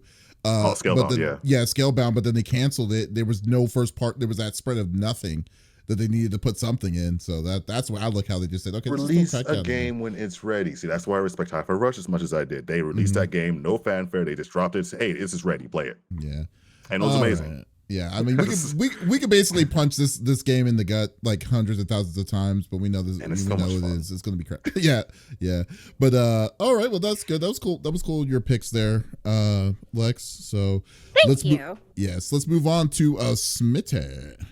Yeah, we'll keep it. We'll try to keep it. I got a couple of just honorable mentions, and I'm not gonna say Street Fighter 6. Yeah, Street Fighter 6. Just because to me, what it meant coming out, Evo, the biggest Evo I've ever. going down and everything that circulated around it. I felt like that was a huge dub for the fighting game community and folks just in general. One of the most iconic fighting games of all time. I felt like that was a huge moment for them. And then the other one for me is the finals. That was something that I didn't know I was going to enjoy. New, right? Yeah, and that's newer. It's not even like really something that I'm typically like up my alley. I do enjoy fast-paced shooters like that are kind of team-based and whatnot. Like, it's just fun. Whether I win or lose, I have fun regardless. So I'm enjoying that. Okay. Yes. Oh, I thought you were gonna say something. Sorry. I was gonna say something. Okay, let me get into my list. The first one for me, can I switch it up here a little bit? The first one for me is Super Mario World or Super Mario RPG remake. I played this game as a kid. Okay, I never finished it, so I finally finished it on this newer one. I had so much fun. I couldn't put it down, and I'm not even that like you were. This is how much I don't play my Switch. I had 48 hours total for my recap. Okay, oh my majority God. of it was Super Mario RPG. Do you know what's worse, Smitty? My recap on my Switch was 23 hours. It's not good. You're worse than me, man. 23 hours on Switch. I know. I don't know what it was. I think I was at like 88. It was 23 hours for me. I was like, oh my God. That was Mario Kart, but that's a whole different conversation. And that is a whole different conversation. You're right. But yeah, I mean, that's, it was just fun. A good, fun RPG. Again, it just got me back to that like earlier days of first learning how to properly play an RPG and learning that stuff and what it meant. Like, I just had a blast playing it. I couldn't put it down. I grinded through that, so I was, it just really stuck out to me. Great music, great level design. Everything about it is fantastic. If you haven't played it, you know what? It's actually kind of funny because I've never played the OG version because actually. Yeah, and then, but I mean, like every time when I did, I was aware of it, but we just couldn't afford it because when it came out, that game was an expensive game. I think it was I think it came out a year before the system pretty much stopped, so it was really expensive, like about $70 or so. But when I came in, so I knew how the game kind of worked, and I was really hyped to kind of play it for myself from A to B, to A to Z, and yeah, I mean, this game was hilariously great. Like, I mean, it may not be the hardest game, or let alone since it's a turn-based RPG, it really wasn't that hard, but like the little simple mechanics, like you had to press A at the right time or A on the time to defend, and then all these different kinds of engagements that you had to do with your characters, mixed with like the stupid little the personality traits of some of them, like Bowser was kind of like, he wanted to be cool, but he kept on talking to himself a lot, because he was worried about, he was self-conscious of what other people thought of him. You get a whole different side of Bowser, man. Yeah. It was great. All these different small little things that they did in this game was so great, and I loved it. It was just the adventure, the storytelling of it was really, really good, and that's why it may not have to be it doesn't have to be the hardest game, but it's just, if you're having fun playing it, definitely did a great job doing that. Yeah, and that's the Nintendo way. Yeah. Like you, I hadn't played the original before. It was always something that I knew of because people reference it all the time, either with music or anything like that. But I've never actually played it myself. So my copy was actually a gift from one of my followers, and we've been playing it at their request. And I would if I knew I would be having so much fun with this game, I would not hesitate to have bought it for $60. The game is super lighthearted, which is, like there's always room for a game that doesn't take itself seriously at all. It's just really pleasant, and no, it's not the most difficult game on the planet, which is honestly good at times, but it's a joy. It's honestly a joy. I can see why the original is as highly regarded as it is. It's a cult as a classic. Oh yeah, I definitely agree. Yeah, good choice, Smitty. Yeah. This one's gonna be a bit of a shocker. for you guys. I switched up some things on the fly, and I'm sorry you're not gonna have this, but prepare yourself. Wolong Fallen Dynasty. That's not really much of a shocker. I was thinking if you would like, because like I was thinking you were feeling this. Yo, dude. As a person that hates Soulsborns, I hate them things with a passion. I appreciate that people love those, but I'm not a masochist, and I don't like that kind of pain. But I am having a good time. I'm understanding now where people were or where people get the enjoyment from those types of games. I feel like this is definitely an easier version of those types of games. But I understand the satisfaction of getting your butt whooped and you keep getting back up and try to switch up a little bit or try to change a little bit of that or try hopefully for this or hopefully you get that dodge, that parry this time and you finally get it. So mad respect. It's got the story is pretty dope as well. They just came out with a new DLC here on the 12th last week. So yeah, I mean, for me, it's just, again, something that was very unexpected, but I love unexpectedly enjoying a game that isn't something that I typically play. Okay. I've never played Wolong. I mean, I've seen it and I thought it was good. It looked like a fun game, but like kind of like you, I don't usually like playing like, Dark Souls games as much anymore. But but I mean, something about it just didn't really go with me personally itself. I mean, and I know you were doing it because of charity originally. That's what kind of got you into playing it. But for the most part, though, it looks pretty good. I mean, it looks pretty good. I'm not surprised that this is your game of the year because I was surprised. I'm more surprised that you're still playing it because like this isn't my game of the year. Well, I mean, it's one of your favorite games of the year. I mean, that's why you guys are making it one of it. Whoa. It's like if it's not your game of the year, then why are you talking about it? I know you said don't list them in order, but I totally have them in order for myself. Okay, but I mean, yeah. It's like you're talking about. I was just assuming. No, it is one of my games of the year, but yes, it is. Yeah. It is. Sorry, I have my own internal hierarchy. Figures. Yeah. Wow. Okay. Yeah. It's solid. Cool. It's solid. I'm enjoying it. It's in depth. It's got like as in terms of like I love looting. It's got a ton of loot and customization and stuff like that. So like I'm still learning as I go. But it's definitely something that within that genre, which is it's just more palatable. Palpable. Thank you. Somebody say it. Yeah, you're welcome. For me, as opposed to like jumping into like whatever. Okay. So yeah, mad respect for it. And then for me, the game. This is why I said I switched it up, but I totally forgot about this. This is the game for me that's game of the year is Exo Primal. Oh, okay. That's not a surprise.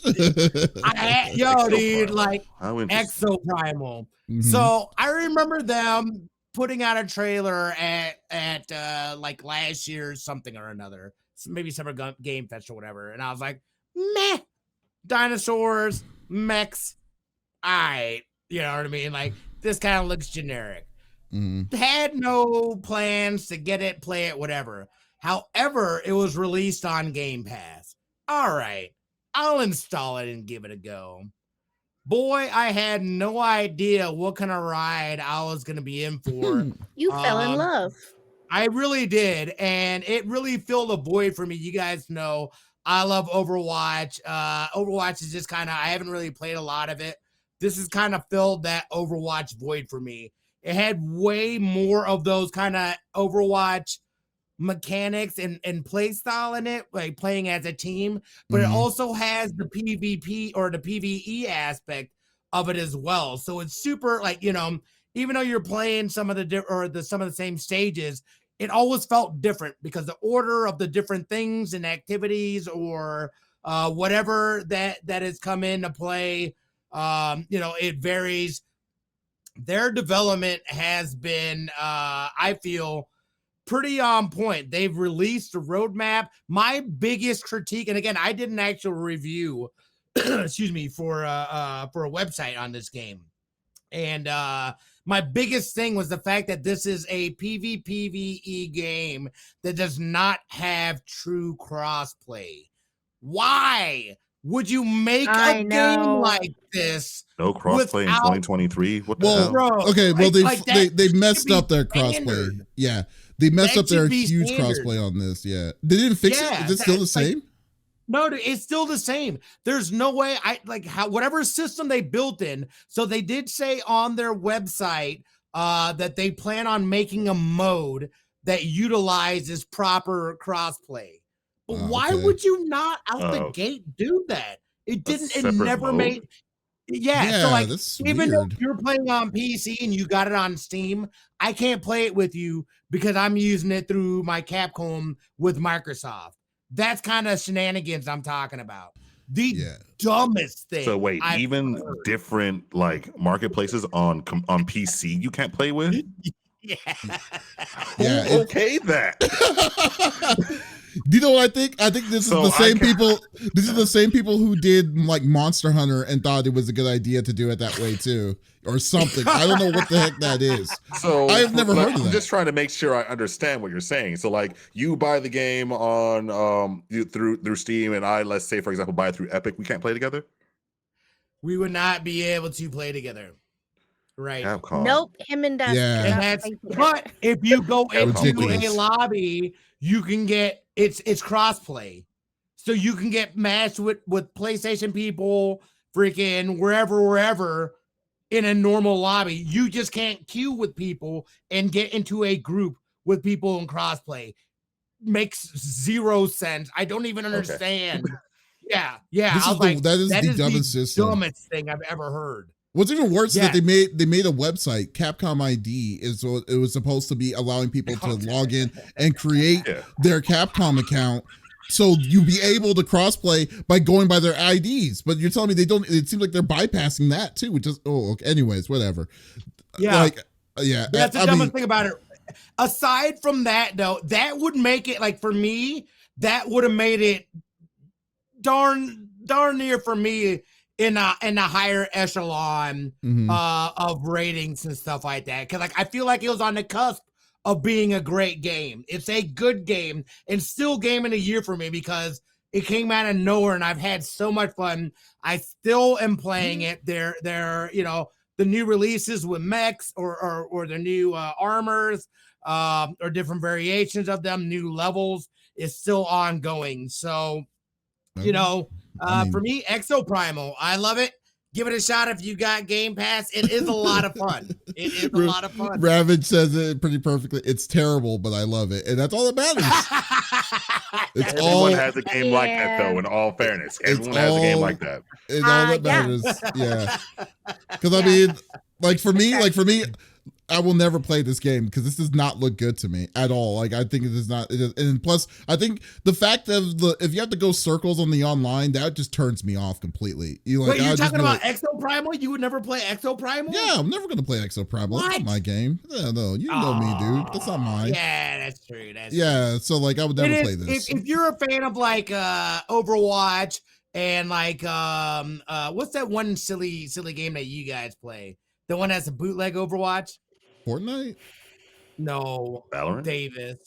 No. I don't know what game I play that's like. You know what I'm talking about. Oh, wait. Paladins? Paladins. Yeah. Yeah. And you would, if you like those types of games, you would very greatly enjoy this. It's not so heavy on the PvE sometimes. And here's the other thing, too. The story was really good. It had a solid story. It was weird how it's presented, but once you figure out how they present the story, you're just like, oh snap, this is kind of crazy. So that to me was another pleasant surprise from the game. Okay, well, interesting. Well, that's a good one.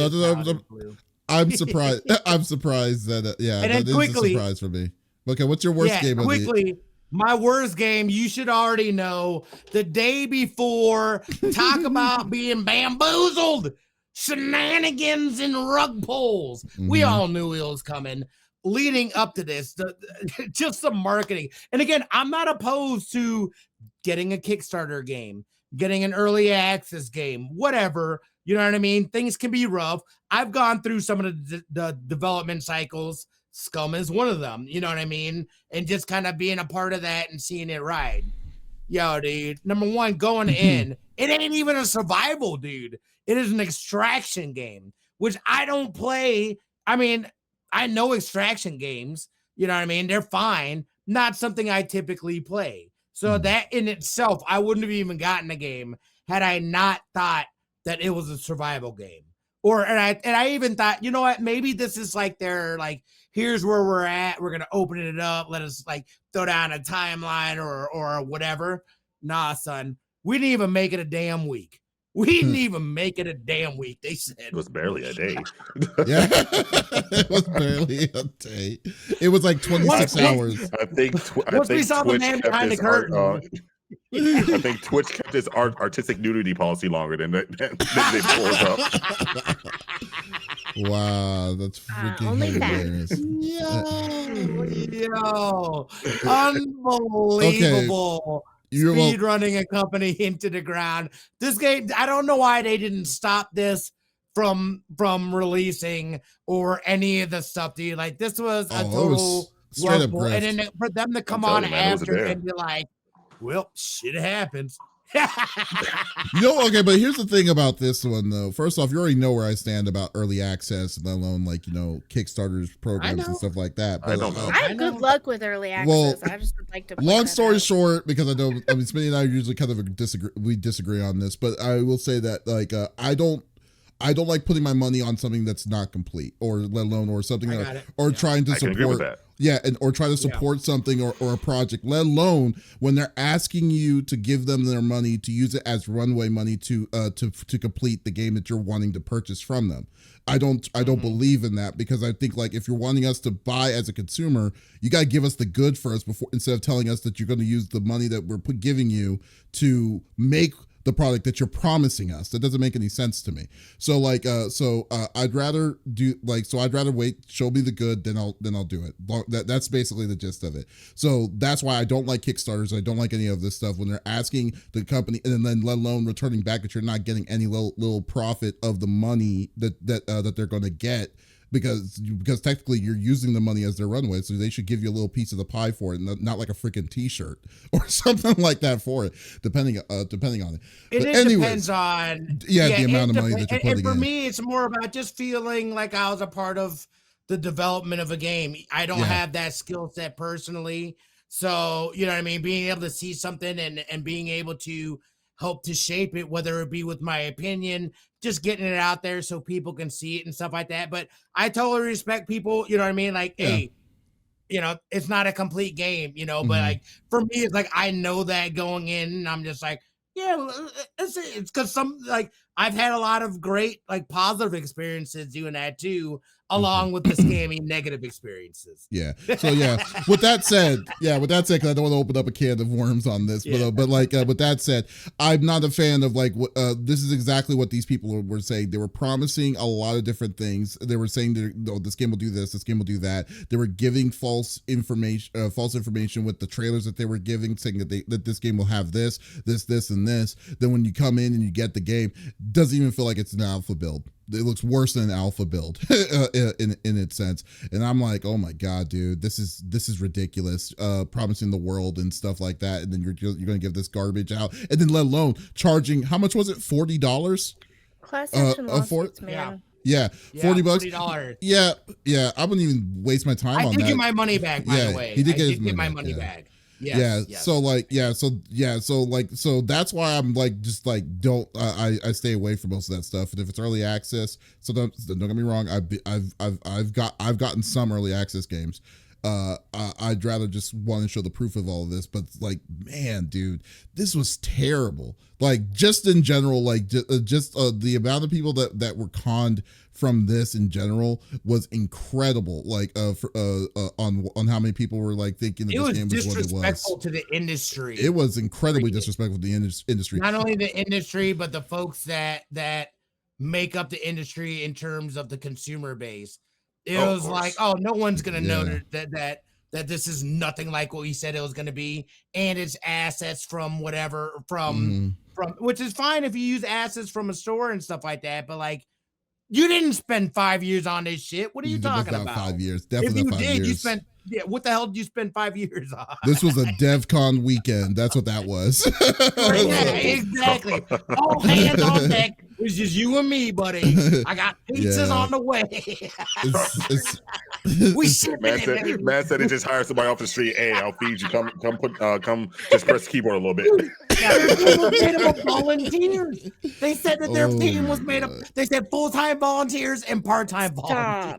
Stop. No, Here's if the you are kicker. paying a Their game volunteer, was that is made an by employee. volunteers. No wonder it came out the way it did. Oh They're not my getting God. paid for Cat this. would have coded that. No, game. dude. Stop. what were Insane. we saying, Lex? Insane. Lex, Like, what'd you say? Cat could have coded that game better. If anybody remembers Dax, anytime I watched Smitty or like our close friends, he was just la, la, la, la, on the keyboard. Like, he could have done a better job. Ridiculous. He could. Oh, goodness. Oh gosh. Ridiculous. Anywho. I mean, Crazy. Class action Just lawsuit. very disrespectful. I Very think disrespectful. however, looking at it at the optimistic side, I think Jeff Keighley should have given them a game award on saying how to burn down a business in such a short amount of time, because literally it was like, good God, it didn't even last a week, man. Like, the game came out on Friday, then on Monday that they or Thursday or so, on Monday they decided, they were saying, oh, we're closing down the studio. This is not what we were expecting. They wiped their YouTube. They were like, They were gone. They disappeared. Yeah. it happened. Yeah. Well, But y'all made prom night. The Good prom Lord. night dead too, I guess. yeah. Wait a minute though. But is the day before completely removed from Steam too, or is it? No. The I thought it was servers are whitelisted. still up. Oh, you can't buy it anymore. Wait, You what'd you say? cannot buy it anymore. You can't. Okay, good, because that's garbage. Mm. What did you say, and the Sano? servers are still up. No, I was Sorry. saying the game was whitelisted. You can't buy it anymore. Oh, okay, good. Yeah. Because that is just terrible That would have been garbage. ridiculous. Yeah. And the reason why I'm not even showing video of this is because it's virtually impossible to find straight video of video game trailer with other people's opinions on how bad this is. And you know what we should do?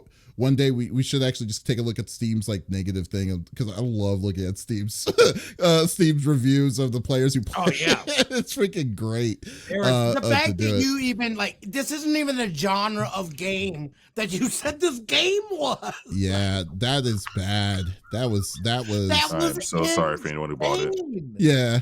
Bro, that was so insane, man. I No, was like, I said we had a lot of good games this year, but we also had a lot of bad ones. a lot. I of hadn't even bad thought ones. about that until now, but we had a lot of bad games come out this year. And yeah. there's I mean, the big bad ones that we already know, Kong and Golem and stuff. And we're not. I'm not going to. And then the reason why I'm not even mentioning them is because we knew they were going to be bad. Those were bad games, and I didn't personally play them, so I'm not going to say it. That's why I'm not going to say it. I'm really glad that y'all aren't saying them either, because if y'all never played them, so that's cool.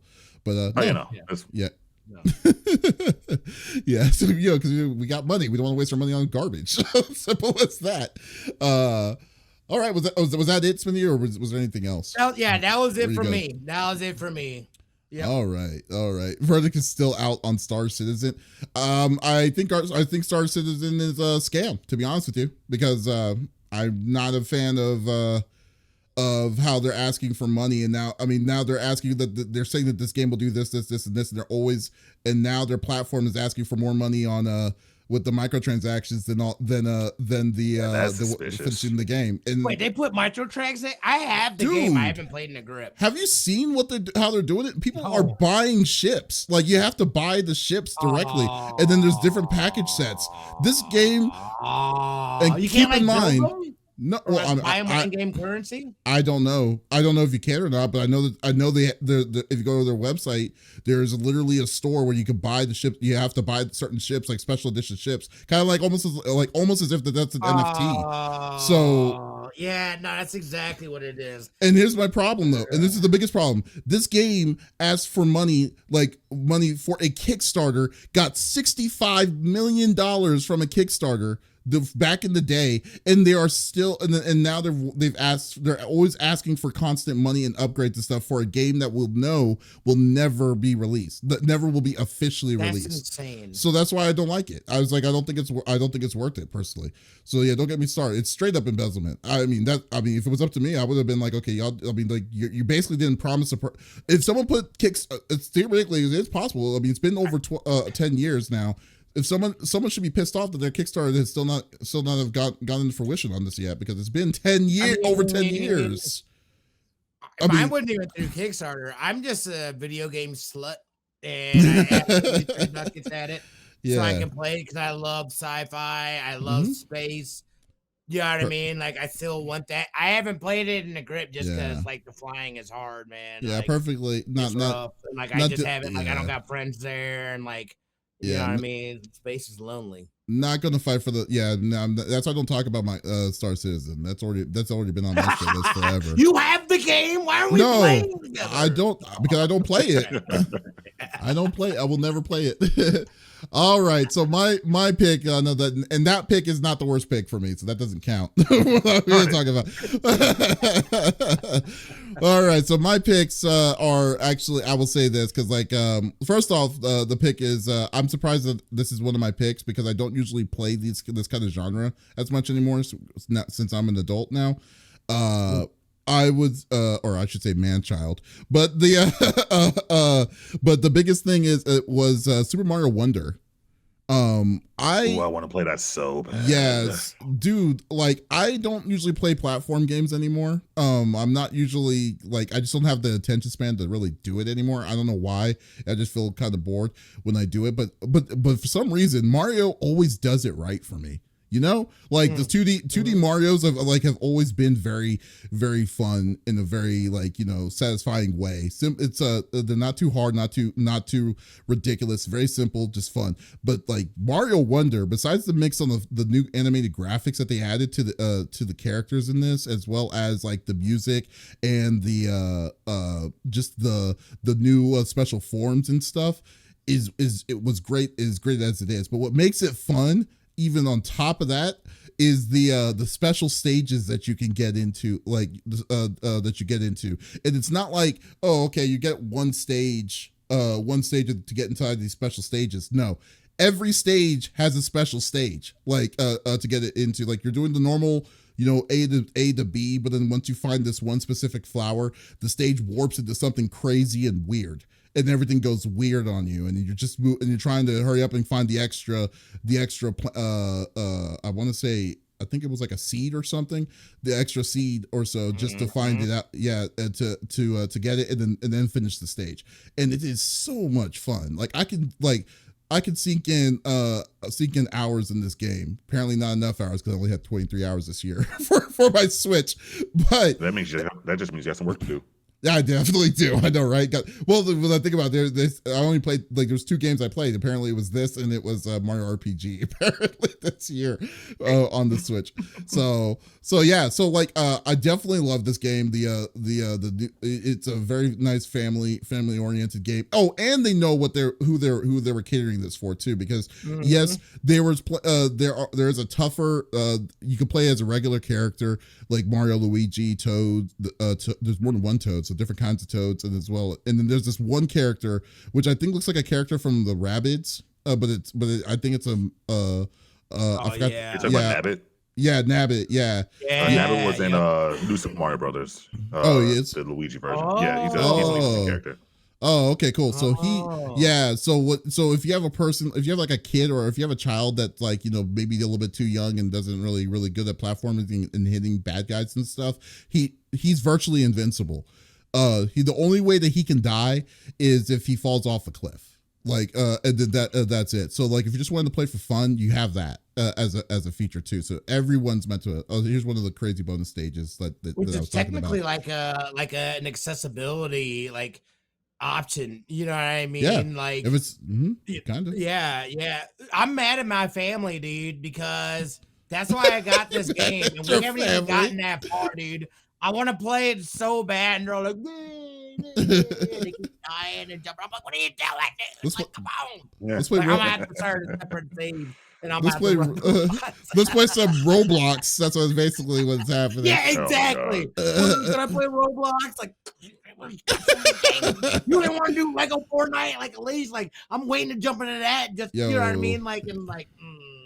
Lego Fortnite is tight. I will say. I want to play Mario Wonder. Yeah. I want to beat that game. My family is not cooperating. I've never seen that. What? I'm sorry. When it comes to Mario games, the 3D ones are typically the ones that catch my attention. You know, like Super Mario 64, Super Mario Galaxy, Super Mario 3D World. Those are like some of my favorites. This was the first 2D Mario I have ever seen that had me like so intrigued by it, and I really like. The only reason I didn't buy it is because I already bought Sonic Superstars and Spider-Man 2 that month, so it's like I'm gonna hold off for a bit. So when I get the chance, I'm definitely gonna visit it because I really want to play that game really badly. Oh yeah, I think it definitely shows that. Like I think I read somewhere that essentially the team that made it was given as much time as they needed to make it, and it definitely shows their creativity is wild. I really want to play it really bad. Oh yeah, definitely play it bad. It's definitely worth it. Okay, the second game is, I don't know if y'all would be surprised on it for me, but I definitely love this game, and then I'll tell you why, is Street Fighter 6. That's an honorable mention for me because I think it was a really, really, I think this is a good start for a new generation of fighters to plan up on. Like for us, when we were growing up, the fighter for us was Street Fighter 2. And I feel that this game could be what Street Fighter 2 was for us for the new generation. Because this is a great fighting game that is balanced not only in just like the online kind of a situation, because they do really good on the online. The only thing, my only complaint with it is their microtransactions costs are a little ridiculous when it comes to it. Like I think there was like the Ninja Turtles for your avatar cost $15 per suit. And all it is a different color. So literally towards it. Yeah. It's kind of wacky. Yeah. Yeah. It's ridiculous and weird. But other than that, like as for raw gameplay, the net code is great. The character selection is good. It's fluid. They're doing a great job with DLC mixing with old with the new. There's a new mode called World Tour that allows you to go play that not only like plays in a weird, like, you know, open world game that gives you like missions and stuff like that where you can earn gear and stuff, but it also teaches you the mechanics of the game as well. And there's so many different small things that you can do, and it's like it's also it's handicap accessible as well. Like there was a guy at Evo who was completely blind that was playing in the Evo tournament. I've seen that actually. Yeah, that was able to play it. It was just like it's amazing. Like I'm like I said, like I think Street Fighter 6 is a great platform, a great start for anyone who loves fighters, and let alone the fighting genre, to be like, okay, this is their Street Fighter 2, and then they could just build up to what they did on the good stuff that they did for this game. So that one is definitely on my list there. That's what drew me into it, was the fact that there is this. You're telling me I can be a character in the Street Fighter universe? Yes, please. I haven't even gotten that deep into the game. That's all I've done is that mode. I haven't played any of the, just because like that was the thing that was super appealing to me. I'm not, you know what I mean? Like I haven't played fight. I've seen people do like they get crazy with that. Like I don't get that sweaty. Well, at least not with fighting games. But like the fact that there was a campaign mode, you can have my money. This is the like one of the first fighting games I ever played. You know what I mean? I will always love Street Fighter. So I love how you described it. It's opened up for a new generation to be able to come in and experience it and learn and grow with it as well. Oh yeah, I mean because I mean to go back to go back into it, it's just like, I mean for us, I mean we're basically we're old timers now, and now we got to let the young bloods go figure out these fighting games themselves. Now we have to pass the torch, even though we don't want to. You know, couple things I wanted to bring up really quick is like one, Street Fighter G's Capcom learned a lot from Street Fighter 5. You can tell. Oh god, Absolutely. Street Fighter 5 made a lot of very weird decisions, and from what I've seen, none of those have translated over into Street Fighter 6. Um, and it gets like mad style points. The game is dripping with charisma. And I've also noticed a trend with fighting games as of late. And it's not just, of course, like capturing people in with just like being like full of flair, but it's also taking the time to really try to teach people how to play. Yeah. Street Fighter 6 is very good at that, because Street Fighter, while it is like simple on the surface, it is a very complex game, and most fighting games are. And that's what really stops people from really like investing a lot of time in them, because you could play games with your friends and like button mash, and somebody wins, somebody loses, and you don't really understand how it's happening, but you're watching people fight, and no matter what, people just like watching people fight. It is what it is. People get turned off from fighting games when they try to play people outside their tribe. Like we see that with Street Fighter. I believe Mortal Kombat took a step in like trying to get people to like really learn how to play Mortal Kombat. We're seeing that in droves with Tekken 8 when that launches next year. But I have to commend like not just Street Fighter, of course that's what we're talking about, but like just fighting games in general for like really trying to take the veil down and really bring people into like, this is how you go from the button masher to how you can really enjoy yourself when you're playing online and things like that. And since Street Fighter is like the first game that this year, the first fighting game this year that came out that's like really emphasizing that, kudos. Yeah, definitely agree.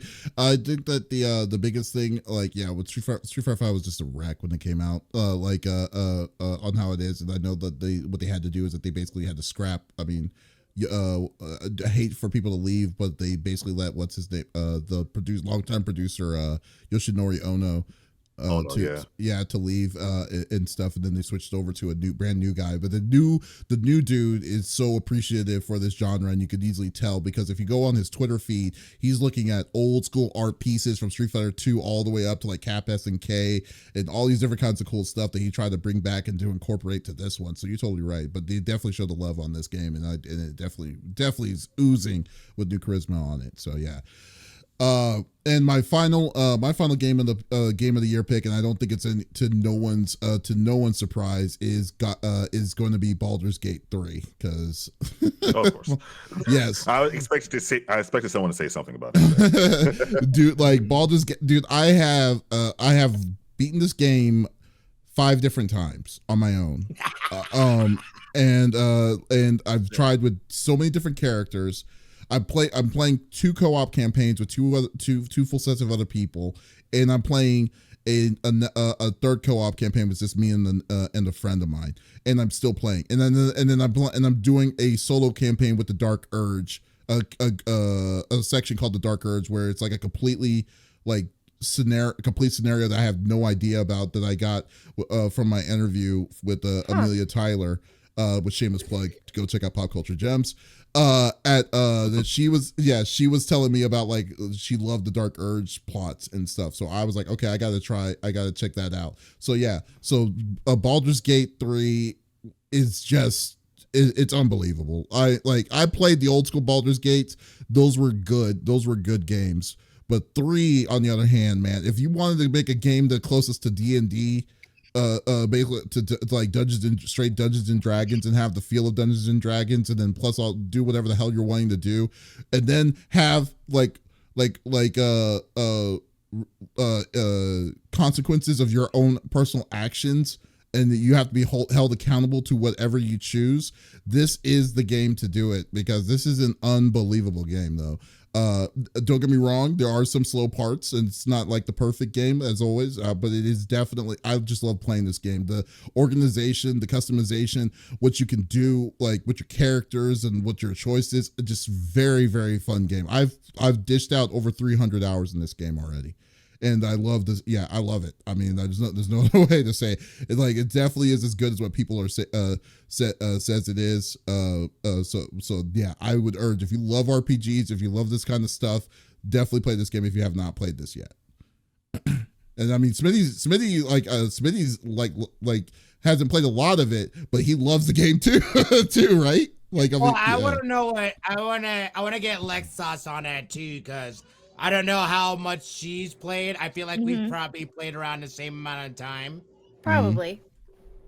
Oh yeah.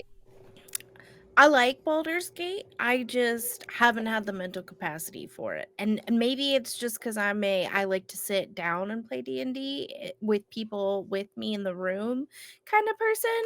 I mean, it's a beautiful game. So many people are enjoying it, and I'm so happy for them. I genuinely am. It just maybe it's just not my cup of tea anymore. You Mhm. know, I don't know. I feel like maybe I'm just missing that human element. And that's not to say my opinion is all knowing. Believe me, it is not. I think it's a beautiful game. I think it's done beautifully. I think it's the best of a D&D like, but on a computer. I just I I'm not finding that urge to want to play it. Okay, You fair know? enough. Yeah, okay, that's fair enough. What about you, Smithy? Yeah, for me, someone that I've done a campaign of real life D&D, loved it. This is like probably like basically taking that and transplanting it into a video game. I think Blue makes a good point. I think for me personally, it would have more of an impact on me playing a full solo run through of it I would before agree with that. trying to jump into co-op. I Yes, need I that should have done that. story and that stuff. And there's a lot, but like with co-op, you gotta try to figure out schedules. Then Joe Schmo over there or whoever wants to go do that thing, and I want to, you're just kind of a side character in your own gameplay. And Yeah. I'm like, yo, dude, like, I don't mind that. Don't get me wrong, but like, I need to experience this as No, that's fair. That's a you know lot. what I mean? My first person. This is it. Cause I love choose your own adventures. I love gameplay mechanics like that. I love books like that. This is basically what that is. And the possibilities I feel like are endless. The game is obviously amazing. The depth, the story, the lore, the characters, this and that. It's not gonna be for everyone. But a game like this absolutely is for me. I just think that the best way I can experience it would be doing it solo first, as opposed to trying to do it in a group. Yeah, that makes sense. Yeah. All right. All right. Well, that's cool. Yeah. So those were my best games. Or were you gonna say anything, Sana, before I move on? Just wanted to be sure. On the spot. I guess all I can really say is like I haven't played it. I do remember, talking to folks about, oh, what's going to win Game of the Year, because that's a topic, right? And despite me not playing Baldur's Gate, I have consistently said that Baldur's Gate will win, and of course, here we are, and Baldur's Gate has won Spice Game of the Year, or the VGAs or whatever that we're calling at this point. But I just look at the amount of goodwill that the dev has with everyone who's played the game. I also look at like the fact that there was a small amount of time where other developers were starting to get kind of scared, because they thought that that's what people would expect from a full price title, which honestly speaking, that's what we expect from a full price title. But it definitely shook the table quite a bit when it launched, and I recognized that right away. I saw gameplay of it.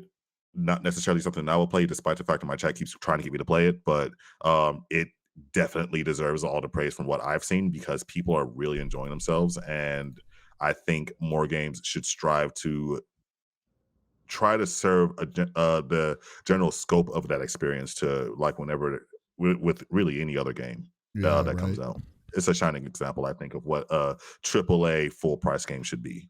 Oh God, yes, I totally agree. That's one of the biggest things I really definitely would wholeheartedly agree, because I don't know, maybe now it's about where because I'm older about it, and then but at a time when you get a game, when you pay full price for a game, you get the complete game without worrying about, oh, this game isn't fully complete. We got to wait till a patch to fix whatever the issues are with it, and those patches can last up to, because like it would really piss me off, because like I would have loved to put Star Wars the second one the second Star Wars game that out this year, but it pissed me off because I had to wait 2 months to completely finish the game the way it was, because of a stupid glitch that was inside its coding.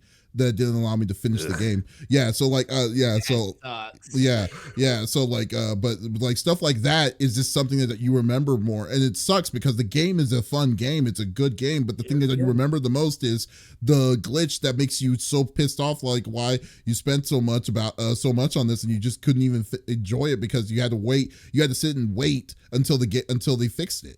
So yeah, that kind of stuff. Yeah, I mean, you remember, and I mean, it may not have been as big as the 2-month wait, but you had a glitch in Mario RPG. You remember the? I did. Yes. Yeah. I had to look online to figure out how to get it fixed, and it was something that they were aware of too. Where like you get to a certain area, something doesn't show up to help you advance, and like you basically have to go to a different area in order to, and like it'll kind of like re-trigger it, and you have to go back, and like it's a whole thing. Yeah.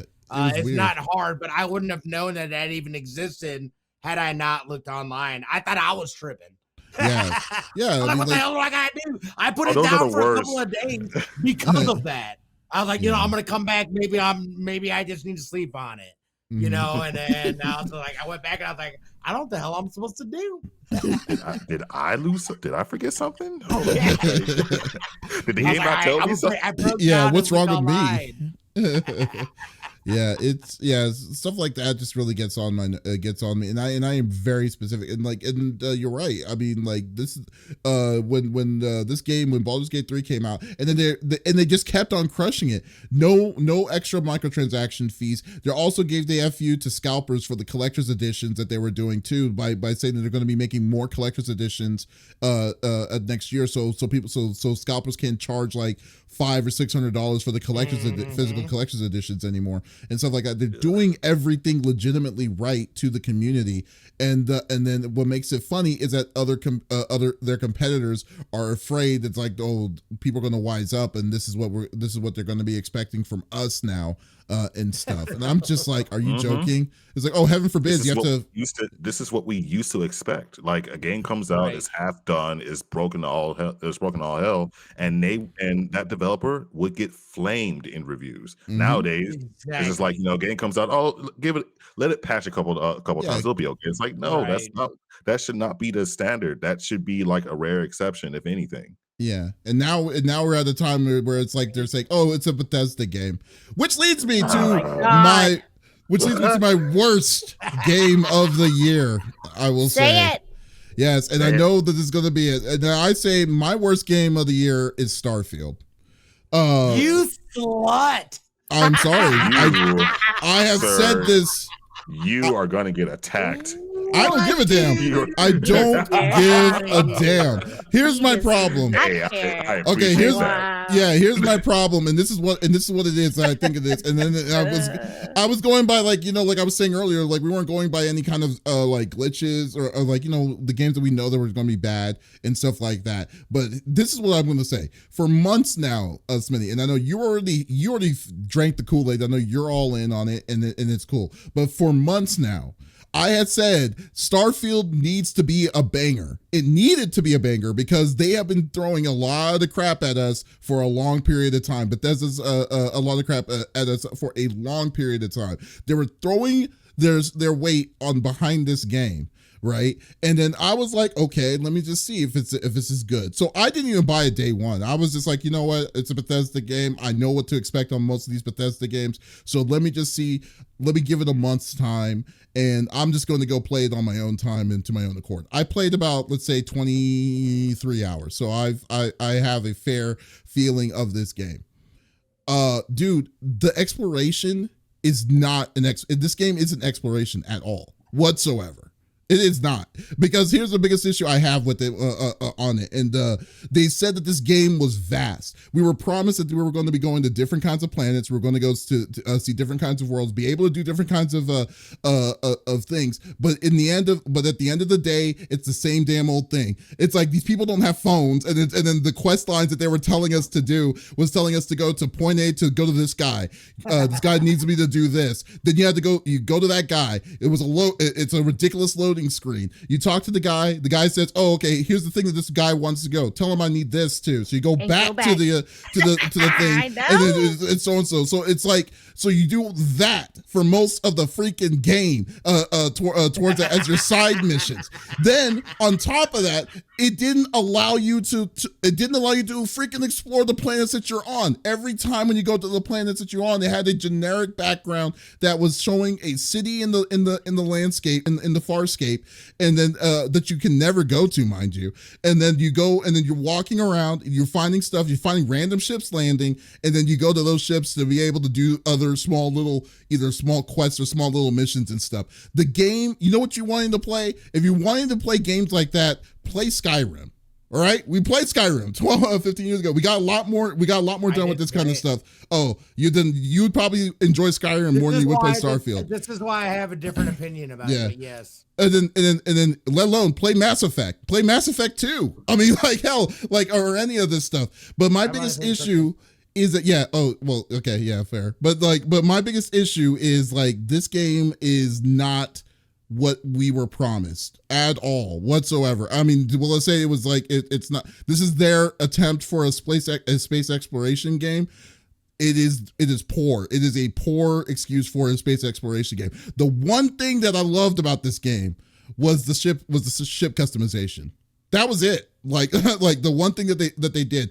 Everything was so repetitive. It didn't make any sense on the main story. The storyline didn't make any sense. And I'm just like, and you know what's funny?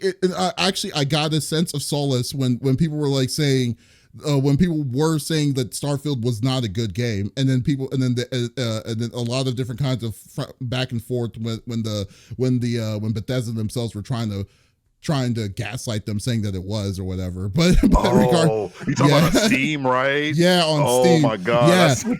Yeah, it's freaking ridiculous. Dude. Yeah. Like, who does that? No. What other developer has ever done that? What? Oh my god. He's like, no, you're wrong. Your opinion doesn't make it. Your opinion isn't valid. It is a good game. It's like, don't tell me what it is. I mean, I understand about like this kind of stuff, but you're telling me, no. You're trying to say that this game is what you're like. I don't know. This. I mean, with the massive delays, which I'm perfectly fine with it when your game is done. When your game is done, is done. Yeah. Go ahead and delay it. But this is what your vision was. And I think that's the problem, was your vision was less than what we have ever played in the whole situation. And I think, and that's why I can't let this go. Like, and for me, for Bethesda itself, like, I think I'm done. I think I am done with trying to give Bethesda any kind of chances with it. Because I mean, with all these levels of I mean, they have not only have not been straight with us. I mean, because remember, like with Fallout 76 and the expansions and stuff, and they're saying, we'll never pay out with the stuff like that. And then guess what they do the year later? Oh, hey, this new special pass and stuff. Yeah. So no, I'm done. Like, no, Bethesda, think that Bethesda is a AAA studio again. They're like, I don't care, dude. There's no way I'm ever spending or ever dealing with the hype of a Bethesda game ever again because of this. Because like they had their chance. I was like, okay, we'll see how it is. I play it and I'm like, okay, this is just terrible, dude. This is your like I'm waiting for the Oblivion game, and we'll see how much of how it's going to run laps over the game that you just showed us with freaking Starfield. So what were you going to say? What were you going to I think that's fair. And here's where I'm coming from. I've never played a Bethesda game. I've never finished. I played a little bit of Fallout 3 or 4 or one of them. I saw what they did to their fan base with Fallout 76, and I was like, what a shit show. What a shitty ass company to do shenanigans like that. So already there, I was like, Bethesda, and don't get me wrong, they've got little arms and stuff like that, because Deathloop was my game of the year here a couple years ago. I absolutely love that game. Then obviously was Arcane, which they just did Redfall. Thank you. So that was, that's a thing. And that was that happened. Yes, it did happen. That was a game of all time. That was a game I played. Yes. But yeah, in terms of, I can understand. To me, I never really saw this, I guess, as a space. I know they were saying it as space exploration, and you can go and do that shit and whatnot. That to me was not like, for me, what I've enjoyed playing of it is just like, to me, it's like a fucking space opera. You know what I mean? Like, and I'm just going, there's a story and there's people and there's things I'm doing. I can over encumber myself and like, which I'm basically like, which is terrible, but that's a thing. So like, I'm like steadily playing it here or there. I can't one way or the other say this is a good game or this is a bad game. I'm enjoying the mechanics and things that I'm playing, but without finishing it and not really having any kind of prior history other than what I've heard in a little bit of the one Fallout game that I played that I never finished, by the way. You know, that's really where I was coming from that, I guess. So like, I guess why that to me, it's always felt shocking. Obviously, like some of the faces, I was like, what the fuck is that, dude? Like, Yeah. I didn't even mention that. Yeah. I didn't just make How it out rough of they are. QA. Yeah. You're totally right. Totally right. That's insane, but you know, like, yeah, I can. It was shocking to hear it, but okay, I understand. I'm taking it in. I'm taking it in. You know what I think though? Like I'm telling you, if you're enjoying it, that's all that matters. Is because I mean, who cares what I think? But like, but I'm just saying that like, if you're wanting to play like something that's space exploration, like there are a ton of games better than what Starfield was, especially the hype that Starfield pushed for the past 3 years for people. Like the Outer Worlds, great game. It's a great game. You do the same thing essentially what Starfield is, but it's more meatier. It has a lot of other different things inside it that you could do. Maybe some things you can't do, like customize your ships and stuff. But it is a legitimate successor of what you should be able to do in this game in itself. Like a game that came out 10 years ago or like 12 years ago, Mass Effect series, like the Mass Effect 1, 2, the trilogy is great. I mean, it's a little more linear than what this one is, but you get to do so much more. I feel like you get so much more than what you could do. But I just think that I'm just saying, with the mix of the hype that they did in this, with just the asinine random things that you like, the same repetitiveness that this game gives you and stuff like that, it is nowhere near to the level of hype that it should have gotten, or the praise that some people say, oh, I can't believe this game didn't get Game of the Year in the Game Awards. It's like, there is a goddamn reason why. Game of the decade. That's the game of the generation. All this other. Oh my god. It's Pepsi. It's a Pepsi sponsored game. It's the new generation.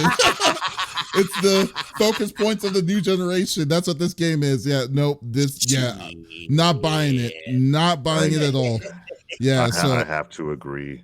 And you got farther in the game than I did, to be perfectly honest. And I played it because, I was a very big fan of Skyrim. So I played, my history with Bethesda has been Oblivion, Skyrim. I played a bit of Fallout 4, I want to say. And I couldn't really get to a Fallout 4 because the shooting mechanics just felt so bad. It was the RPG versus the shooter. It was pointless. It was horrible. Yeah, the shooting in that was more pointless than I've ever seen before for a Fallout game. I totally agree. Right. So so that's my history with them. If there's anything that Bethesda has shown that they're able to do, they're able to make it a very interesting world. And that's what really got, especially Skyrim, that's what catapulted Skyrim to like the superstardom. That's what caused it to win Game of the Year, honestly, despite the fact that you had Sabertooths that would just become airborne randomly or whatever nonsense happened. The Bethesda jank, as they call it. So I play Starfield, thinking it's going to be similar to that at the very least, if they're going to make a game that's similar, that fits their style, and I just could not get into it.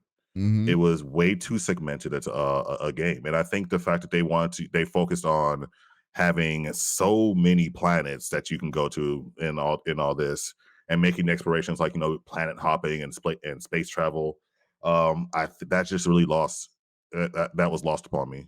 So going in and out of buildings and seeing loading screen, wanting to go someplace else, having to go into another menu to go into my ship, and then the ship was just the ship navigation is what really turned me off of that game, to be perfectly honest. This is like, it was confusing as heck to me, and that could be a skill issue, perfectly fine, whatever. It was confusing as heck, and I just found out it's like, oh, I'm just jumping between different points. I'm not, do I have to even pilot this ship?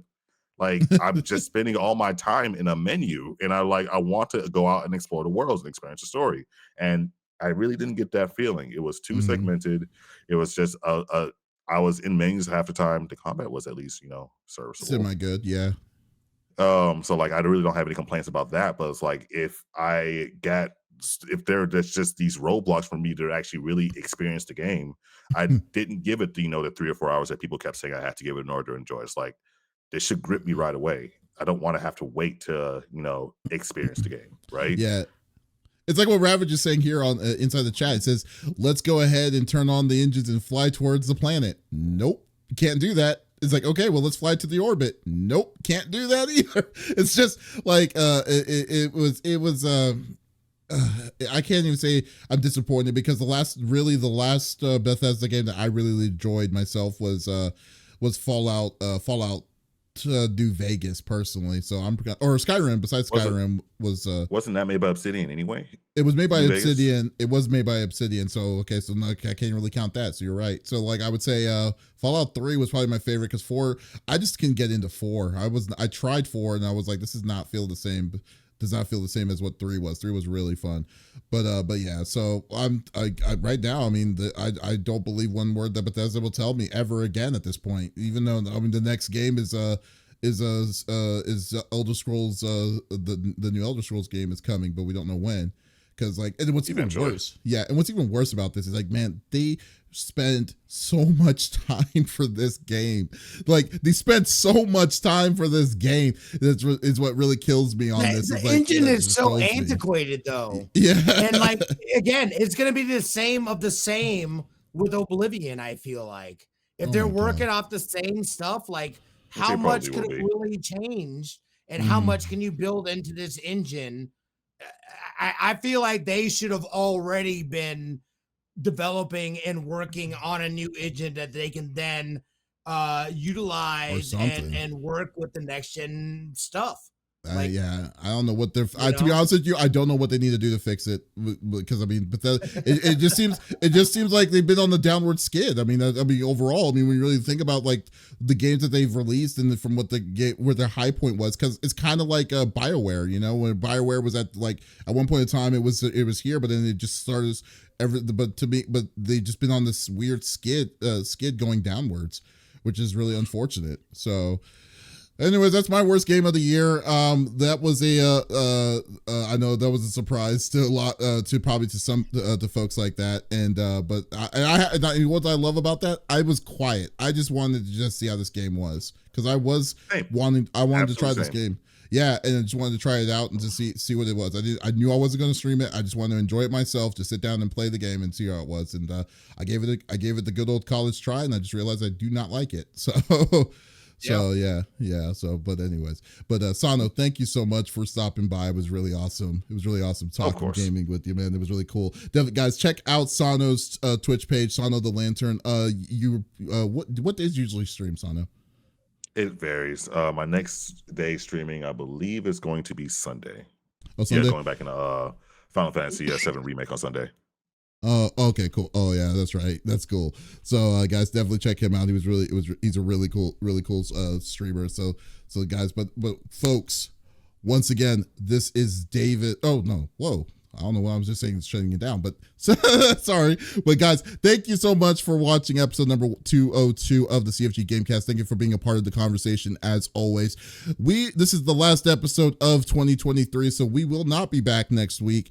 We will be back in mid-January. So we're going to have a good vacation time to come back with some new and incredible conversations as always. But if you missed this episode, that is perfectly all right. We do release this every Monday morning on all podcast services, so you can definitely check us out on any podcast service out there, and there is absolutely no reason to miss out on all sexy voices. Bye. Guys, and also be sure to go check out a new interview that I did over on Pop Culture Gems with Tara Sands and Steve Yurko about 4Kids, the 4Kids and publishing entertainment called 4Kids Flashback. It was a really fun interview talking about some of these folks. You know what I'm talking about. See this. Yes. I need to see this. Yeah, definitely. You know how much I make fun of 4Kids on a daily basis? I need to see this. Shoot everyone. Yes. You want me to give you a spit and then we'll give you a thing of it? So Tara Sands, she is the English dub voice actor of Mokuba from Yu-Gi-Oh! And so oh my God. Yeah, so she's been doing so she's worked with 4Kids and but then she wanted to do a podcast about like how the hell does this company work, and then interviews all sorts of folks that worked for 4Kids during that time and stuff. So it's really cool. So yeah, definitely go check it out. It's Pop Culture Gems, all podcast services out there. So be sure to definitely check it out. It had a really good entertaining interview. So but folks, once again, this is Davis, Lex, Sano, and I know I'm missing. Oh, and Smitty. There we go. Oh, what a dick. What a dick. Yo, we are signing out.